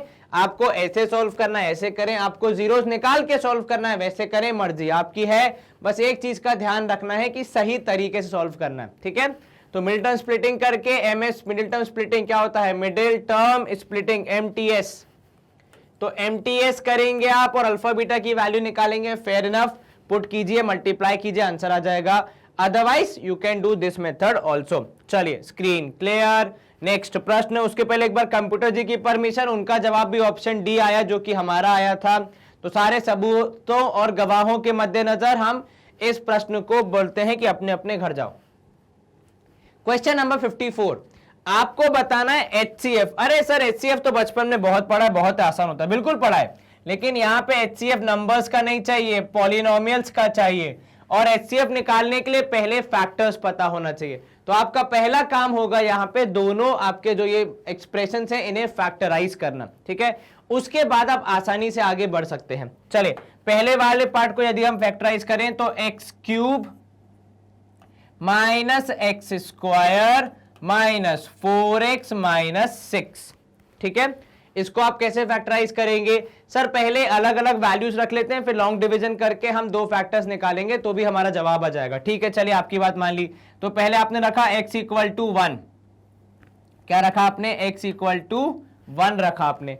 अब आप क्या करेंगे सर? अब अगर हम x = 1 रखेंगे तो यहां पे हमें मिलेगा 1³ - 1² - 4 × 1 - 6। कितना हो जाएगा सर? 1 - 1 यहां पे हो जाएगा -4 - 6, जो कि 0 के बराबर नहीं आ रहा है। तो चेक करने पे x = 1 तो नहीं आ रहा है, x = -1 रख लेते हैं। बिल्कुल ठीक। चलिए -1 रखा आपने तो -1 का क्यूब करने पे -1, -1 का स्क्वायर करने पे +1, क्योंकि भैया देखो सॉरी -1 का स्क्वायर करोगे तो माइनस तो 1 आ जाएगा और बाहर का माइनस है तो -1 रहेगा। -4 × -1 करोगे तो ये हो जाएगा पॉजिटिव, यहां पे है -6, तो ये हो जाएगा कितना? 4 -6 नहीं, अब आपका जवाब अभी भी 0 के बराबर नहीं आ रहा है। 2 रख के देखो सर यदि हमने 2 रखा तो एक काम करो, क्योंकि आपको HCF निकालना है तो इसको तो फैक्टराइज कर ही सकते हो ना, वो तो इजी है। उसको फैक्टराइज कर दोगे तो उसके जो 2 फैक्टर्स होंगे उनको हम यहां चेक कर लेंगे, तो हमारा सवाल सॉल्व करना जल्दी हो जाएगा। समझ में आया मैंने क्या बोला? मैंने ये बोला कि इसके 3 फैक्टर्स निकालते समय शायद आपको थोड़ा टाइम लग जाए। अब क्योंकि आपको दोनों के फैक्टर्स कॉमन निकालने, तो पहले उसके फैक्टर्स निकाल लेते, वो तो आसान होगा। जैसे यहां पे आप देखेंगे एक्स स्क्वायर मल्टीप्लाई करने पे 3 ऐड करने पे 2, जितना आपने MTS सॉल्व किया होगा उतना आपको पता होगा कि यहां पे आंसर आएगा -3x प्लस x माइनस 3। पहले वाले में से आपने x कॉमन लिया तो x माइनस 3, दूसरे वाले में से आपने लिया 1 कॉमन तो x माइनस 3। तो इसके 2 फैक्टर्स हैं x माइनस 3 और x प्लस 1। इन दोनों को अब हम चेक कर लेते हैं, क्या ये दोनों फैक्टर्स जो यहां पे आ रहे हैं वो इसके भी फैक्टर्स हैं, ठीक है। और यदि इन दोनों में से कोई भी कुछ कॉमन नहीं हुआ तो फिर कॉमन फैक्टर क्या होगा? 1 होगा, HCF हाईएस्ट कॉमन फैक्टर। पर यदि कुछ कॉमन मिल गया तो वो हो जाएगा HCF, ठीक है। समझ में आया मैं क्या कहना चाह रहा हूं? तो यहां पे यदि आप x प्लस 1 को चेक करेंगे फैक्टर है या नहीं है, तो x की वैल्यू आएगी -1, जिसको आप चेक कर चुके हैं कि फैक्टर नहीं है, फैक्टर नहीं है। दूसरा आप चेक करेंगे x माइनस 3 को, तो जब आप x माइनस 3 को 0 के बराबर रखेंगे x की वैल्यू आएगी 3। अब अगर x की वैल्यू 3 आएगी तो आपको चेक करना है क्या 3 रखते ही ये पूरा आपका एक्सप्रेशन 0 हो जाता है। तो 3 cube minus 3 square minus 4 into 3 minus 6, 3 cube हो जाएगा 27, 3 स्क्वायर हो जाएगा 9, ये 12 और 6, 12 9 हो जाएगा 21, 21 तो 6 27। जी हाँ बिल्कुल, 27 माइनस 27 मतलब 0। तो अगर मैं बाकी सब चीजें इग्नोर कर दूं, इतना तो मैं श्योर हो गया, इतना तो मैं श्योर हो गया कि इसका एक फैक्टर है x माइनस 3। एक फैक्टर क्या है? x minus 3। दूसरा फैक्टर, बाकी दोनों फैक्टर हमें निकालने पड़ेंगे, पर लेकिन इसके जो बाकी दोनों फैक्टर आएंगे उसमें से पक्का x प्लस 1 तो नहीं है, ठीक है, क्योंकि हमने चेक कर लिया कि x प्लस 1 तो फैक्टर नहीं है। तो देखा जाए तो इन दोनों में कॉमन कौन सा फैक्टर आ रहा है? फिलहाल के लिए x माइनस 3 आ रहा है। x प्लस 1 जो कि इसका दूसरा फैक्टर है, वो क्योंकि इसका फैक्टर नहीं है इसलिए वो कॉमन नहीं है। तो हाईएस्ट कॉमन फैक्टर क्या हो जाएगा? x माइनस 3, जो कि है ऑप्शन डी। एक बार दोबारा यदि इसकी कार्यशैली समझ लें तो बेसिकली हमने पहले स्टार्ट किया था इसके फैक्टर्स निकालने से, लेकिन वहां पे काफी समय लग रहा था तो हमने उसको छोड़ के दूसरे पार्ट पे फोकस किया। दूसरे वाले जो हमारा पॉलिनोमियल था उसके फैक्टर्स आसानी से निकल गए। अब यदि दोनों में कॉमन फैक्टर निकालने हैं तो हम ऐसी अप्रोच कर रहे हैं यहां पे कि इसके फैक्टर्स को यूज करेंगे चेक करने के लिए कि क्या यही फैक्टर्स इसके भी हैं, और यदि हैं तो वो कॉमन हो जाएंगे, यदि नहीं है तो कुछ भी कॉमन नहीं होगा तो 1 हो जाएगा। पर जब हमने सॉल्व किया तो x माइनस 3 एक कॉमन फैक्टर निकल गया, इसलिए उसे हमने अपना HCF मार्क कर दिया है। हालांकि मुझे इसके बाकी दोनों फैक्टर्स नहीं पता, पर मैं इतना श्योर हूं कि क्योंकि अब इन दोनों में और कुछ भी कॉमन नहीं हो सकता, क्योंकि भाई कॉमन ऑप्शन होने के 2 ही थे, या तो ये वाला या तो ये वाला। ये वाला रिजेक्ट हो गया और ये वाला एक्सेप्ट हो गया, अब कोई चांस ही नहीं है। इसके बाकी दोनों फैक्टर्स कुछ भी हो उससे फर्क नहीं पड़ेगा, क्योंकि वो दोनों में कॉमन तो नहीं होगा। इसीलिए आपका जवाब क्या मार्क हो जाएगा? x minus 3। क्या आपको ये समझ में आया? Yes sir, very good. Computer ji का भी ग्रीन सिग्नल आ गया है, मतलब हम आसानी से कर सकते हैं इस प्रश्न को समाप्त और बढ़ सकते हैं अगले प्रश्न की ओर। अच्छा सवाल, if PQR is equal to 0, यदि PQR है 0 के बराबर, तो आपको बताना है इस पूरे एक्सप्रेशन की वैल्यू क्या होगी। चलिए सबसे पहले तो जब भी PQR इक्वल टू 0 आएगा आपके मन में पहला विचार क्या आना चाहिए? कक्षा 9वीं चैप्टर दूसरा पॉलिनोमियल, जो कहता है कि यदि PQR 0 है स्पेसिफिकली तो P cube plus Q cube plus R cube would be equal to 3PQR। क्या आपको यह समझ में आया? जी सर, क्या बोला मैंने कि यदि PQR 0 है तो ये तो पक्का एक हमारे पास रिजल्ट डेफिनेटली है। अब हम सवाल में क्या करेंगे देखें, किसी तरीके से हम रिजल्ट तक पहुंच सकते हैं। कि हमारा सवाल देखिएगा, सवाल है आपका भाई 2p square QR Q plus R, ठीक है, plus 2Q square P plus R, और साथ में है plus 2R square into P plus Q और नीचे whole divide by P Q R. देखो डिनोमिनेटर तो बहुत सिंप्लीफाइड है, केवल तीनों का मल्टीप्लीकेशन है तो उसमें इतना टेंशन नहीं है। न्यूमरेटर की यदि हम बात करें तो देखो 2p² है, ब्रैकेट में q प्लस आर है, लेकिन हमारे पास जो रिजल्ट पहले से अवेलेबल है वो p³ के बारे में है। तो क्या मैं किसी तरीके से यहां पे p² को p³ बना सकता हूं और क्या q प्लस आर उसमें मेरी मदद कर सकते हैं? सर यदि हम ध्यान से देखें तो q प्लस आर यहां पे है और यदि हम उसकी इंडिविजुअल वैल्यू निकालें तो q प्लस आर हो जाएगा -p के बराबर। कैसे सर? प्लस p था, साइड चेंज करेगा तो -p। ठीक है, तो किस तरीके से मैं अपने गंतव्य स्थान तक पहुंचने के लिए अलग से कुछ मेहनत लगा रहा हूं, दिमाग लगा रहा हूं कि भैया q प्लस आर को रिप्लेस कर दिया -p से, तो आपको मिलेगा 2p² ब्रैकेट में -p। सिमिलरली यहां पे 2q²। अब जब p और r साथ में हो गए तो q अकेले नेगेटिव हो जाएगा, 2r²। p और q साथ में हो गए तो अकेले क्या हो जाएगा? -r whole divide by p/q/r।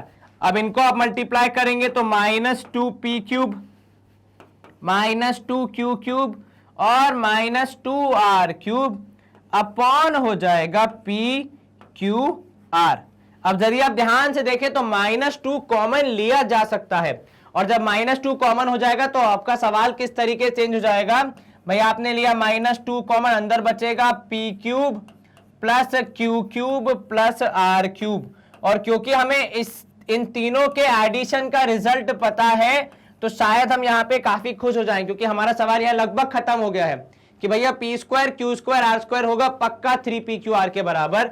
तो -2 इंटू 3p/q/r अपॉन p/q/r। और जैसा कि आप देख सकते हैं क्योंकि न्यूमरेटर और डिनोमिनेटर में p/q/r तीनों कॉमन है, तीनों को हम कर देंगे कैंसिल। -2 इंटू 3 करने पे हमें मिलेगा -6, जो कि हमारा यहां पे जवाब होना चाहिए। ऐसे सवाल को अप्रोच करने का सबसे पहला जो आपका स्टार्टिंग पॉइंट होता है वो हमेशा यही होता है कि इस रिजल्ट को याद रखते हुए किस तरीके से आप p³ plus q³ plus r³ तक पहुंच सकते हैं। तो यहां पे हम चाहते तो ब्रैकेट के अंदर वैल्यूज मल्टीप्लाई कर सकते थे, पर वो शायद हमारा सवाल और कॉम्प्लेक्स बना देते, इसलिए हमने आसान तरीका क्या अपनाया? हमने q प्लस r को p के रूप में चेंज किया, p प्लस r को q के रूप में चेंज किया, r plus p plus q को r के रूप में चेंज किया। इस तरीके से रूप चेंज करके हमने उन्हें आसानी से सॉल्व करने का अपना जो पूरा मकसद था वो अचीव किया। एक बार हम कंप्यूटर जी से और रजामंदी ले लेते हैं, उनका जवाब भी है ऑप्शन डी -6, तो मतलब हमने सही सॉल्व किया है। ज्यादा जल्दबाजी नहीं करनी किसी सवाल में, क्योंकि इसके आप ऑप्शन अगर देखें तो ऑप्शन ए है 3p/q/r। कई बार व्यक्ति सिर्फ इतना पढ़ के मार्क कर देता है कि 3p/q/r हो जाएगा हमारा, ठीक है, पर ऐसा जल्दबाजी नहीं करनी, पूरा सॉल्व करके अपना आंसर बताना है। यहां पे हम कर सकते हैं स्क्रीन को क्लियर और मूव करेंगे अगले प्रश्न की ओर। अब प्रश्न क्रमांक 56 है हमारा यहां पे कि यदि a प्लस बी है 2c के बराबर, यदि a प्लस बी है 2c के बराबर, तो आपको बताना है इस पर्टिकुलर एक्सप्रेशन की वैल्यू क्या होगी। ऐसे टाइप के और भी प्रश्न आपको मिल सकते हैं जहां पे हो सकता है यहां पे b की जगह c हो, प्लस की जगह माइनस हो, पर मैक्सिमम केसेस में अप्रोच आपकी सेम ही रहती है। तो जरा ध्यान से देखिएगा इन सारे सवालों को सॉल्व करने के लिए आप क्या करते हैं। सबसे पहले तो आप यहां पे ले सकते हैं एलसीएम, तो a into B minus C, ठीक है, plus b into A minus C would be, यहां पे हमारा हो जाएगा एलसीएम लेने के बाद न्यूमरेटर, डिनोमिनेटर हो जाएगा आपका a minus C into B minus C, ठीक है, यस सर। अब अगर आप इसको आगे सॉल्व करेंगे a इंटू बी हो जाएगा ए बी माइनस ए सी, या हमने ब्रैकेट के बाहर की वैल्यू ब्रैकेट के अंदर मल्टीप्लाई कर दी। इस तरफ आपका बी ए को मल्टीप्लाई करेंगे तो ए बी मिलेगा माइनस बी सी, ठीक है। नीचे भी अगर आप ब्रैकेट को सॉल्व करेंगे तो पहले वाले ब्रैकेट की दोनों वैल्यूज दूसरे वाले ब्रैकेट की दोनों वैल्यू से मल्टीप्लाई होंगी। a इंटू बी करने पे ए बी, फिर माइनस सी इंटू बी करोगे तो माइनस बी सी, फिर यहां पे हो जाएगा a इंटू सी करने पे माइनस ए सी, और लास्ट में माइनस सी इंटू माइनस सी करने पे प्लस सी स्क्वायर, क्योंकि माइनस माइनस हो जाएगा प्लस। ए बी और ए बी दोनों पॉजिटिव हैं तो हो जाएंगे 2ab, और यहां पे AC और ये BC वाले को हम अगर साथ में लिख दें तो हो जाएगा -AC माइनस BC। नीचे आप AB को एज इट इज रहने दें। यहां पे अगर आप चाहें तो इन दोनों में से -C कॉमन ले सकते, तो आपको मिलेगा अंदर कि भैया A भी पॉजिटिव हो गया और B भी पॉजिटिव हो गया, प्लस कर लेंगे आप C²। ये कैसे हो गया सर? देखो आपने -C कॉमन लिया तो C और नेगेटिव दोनों बाहर, केवल A बच गया। यहां पे C और नेगेटिव दोनों बाहर, केवल B बच गया अंदर ब्रैकेट के। न्यूमरेटर में भी ऐसा ही कुछ आपको अनुभव हो रहा होगा, दोनों के पास -C आपको कॉमन मिल जाएगा, तो 2AB -C आप कॉमन लेंगे, अंदर बचेगा A प्लस B। नीचे डिनोमिनेटर में AB माइनस, अब जरा ध्यान से देखना, A प्लस B की वैल्यू 2C के बराबर दी है, जो कि अब तक आपने कहीं यूज नहीं की है। तो भैया जो कुछ दिया है उसका सम्मान कीजिए। कृपया A प्लस B की जगह 2C लिखने का कष्ट कर सकते हैं क्या हम लोग? एक बार दोबारा पूछ रहा हूं मैं आपसे कि क्या मैं A प्लस B की जगह 2C लिख दूं? प्लस कर दिया यहां पे C²। तो ये जो A plus B equal to 2C है, इसका पहला उपयोग अब हुआ है लगभग आधा सवाल होने के बाद, और यही हमारे ऊपर वाले पार्ट में भी होगा। वहां पे आपको मिलेगा 2AB minus C into 2C। अब जब आप इसको आगे सॉल्व करेंगे, न्यूमरेटर डिनोमिनेटर हो जाएगा AB minus 2C² plus C²। Numerator में आपको मिलेगा 2AB माइनस 2C², ठीक है, क्योंकि C इंटू C करने पे C² हो जाएगा। नीचे आपके पास कुल मिला के बचेगा AB माइनस 2C² में से एक C² ऐड कर दो, negative positive, plus minus minus. आप चाहें तो न्यूमरेटर से 2 कॉमन ले सकते हैं, अंदर बचेगा AB माइनस C² और नीचे हो जाएगा एक और AB माइनस C²। आप चाहें तो AB माइनस C² को कैंसिल कर सकते हैं, आपका जवाब आएगा कुल मिला के 2, दैट इज ऑप्शन C। क्या आपको यह समझ में आया? Yes sir. ऐसे बहुत सारे सवाल हैं जहां पे आपको ऐसी वैरायटी मिलती है कि B की जगह C लिख देंगे न्यूमरेटर, और डिनोमिनेटर थोड़ा सा चेंज कर देंगे, प्लस की जगह माइनस भी हो सकता है। आप अपनी अप्रोच लगभग यही बना के रखेंगे तो आपको आपके सवाल का जवाब सही मिलेगा, ठीक है। चलिए ऑप्शन C2 हमारा जवाब है। एक बार कंप्यूटर जी से और पूछ लेते हैं, उनका जवाब भी है ऑप्शन C2, मतलब हमने इस सवाल को सही सॉल्व किया और हम बढ़ सकते हैं 57 सवाल की ओर, जो कि मोस्ट प्रोबेबली इस 17-18 सीरीज का आखिरी प्रश्न है। इसके बाद हम अगले ईयर पे शिफ्ट कर जाएंगे, मेजॉरिटी जहां तक मुझे ध्यान है वहां तक। चलिए क्या बोल रहा है आपसे? आपसे बोल रहा है कि एक्स मैन, कितने लोग? एक्स लोग हैं, कोई काम कर सकते हैं कितने दिन में? तो भाई एक्स लोग काम कर सकते हैं 8 दिन में। क्या समझा आपने? एक्स मैन, ठीक है। तो यहां पे अगर मैं इसको टेबल फॉर्म में लिख देता हूं, तो यहां पे लिखा मैंने मैन और यहां लिखा डेज, ठीक है। तो एक्स मैन 8 डेज, ठीक है। अब बोल रहा है अगर x प्लस 4 हो जाएगी मैन की संख्या, ठीक है। क्या बोला आपसे? कि मैन की संख्या हो जाएगी x प्लस 4। चलिए x प्लस 4 मैन हो गया, तो वो सेम काम 6 दिन में कर सकते हैं, ठीक है। तो x plus 4 man can do the same work in 6 days, ठीक है। आपको बतानी है x की वैल्यू क्या होगी, ठीक है। यहां पे जो दोनों में कॉमन है वो है टोटल वर्क, कि दोनों ने काम तो उतना ही किया, ठीक है। पहले वाले केस में एक्स मैन 8 डेज कितना काम किया होगा?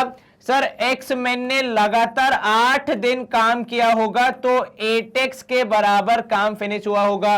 क्या मैं ऐसा कह सकता हूं? Yes sir. दूसरे केस में x प्लस 4 मैन ने लगातार 6 दिन काम किया, तब काम हो पाया होगा, तो यहां पे हो जाएगा 6x प्लस 24। क्या आपको यह समझ में आया मैं कहना क्या चाह रहा हूं?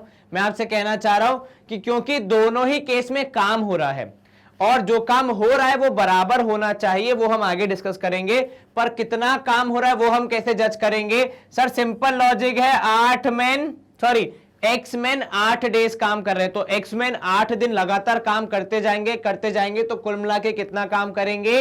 8 इंटू एक्स। मान लीजिए आपने 2 चॉकलेट खाई 10 दिन तक, तो आपने कितनी चॉकलेट खाई? सर 2 इंटू 10 20 चॉकलेट खाई। आपने 3 नोटबुक फिनिश किए आपके, मान लीजिए 3 दिन में, सॉरी 1 दिन में होमवर्क फिनिश किया 3 सब्जेक्ट का, तो आपने 7 दिन में कितने सब्जेक्ट का होमवर्क फिनिश किया? 7 या 21, ठीक है। अगर आपने टेबल्स लिखे, इसी तरह के एग्जांपल अगर मैं आपको और दूं, तो जैसे x+4 मैन थे, वो अगर 6 दिन काम कर रहे हैं तो कितना काम किया होगा? सर x+4 मैन 6 दिन काम कर रहे हैं सारे के सारे, तो इंटू 6 करके हमने निकाल दिया। और क्योंकि दोनों सेम ही काम की चर्चा कर रहे थे, तो मैं बोल सकता हूं कि 8x हो जाएगा 6x + 24 के बराबर।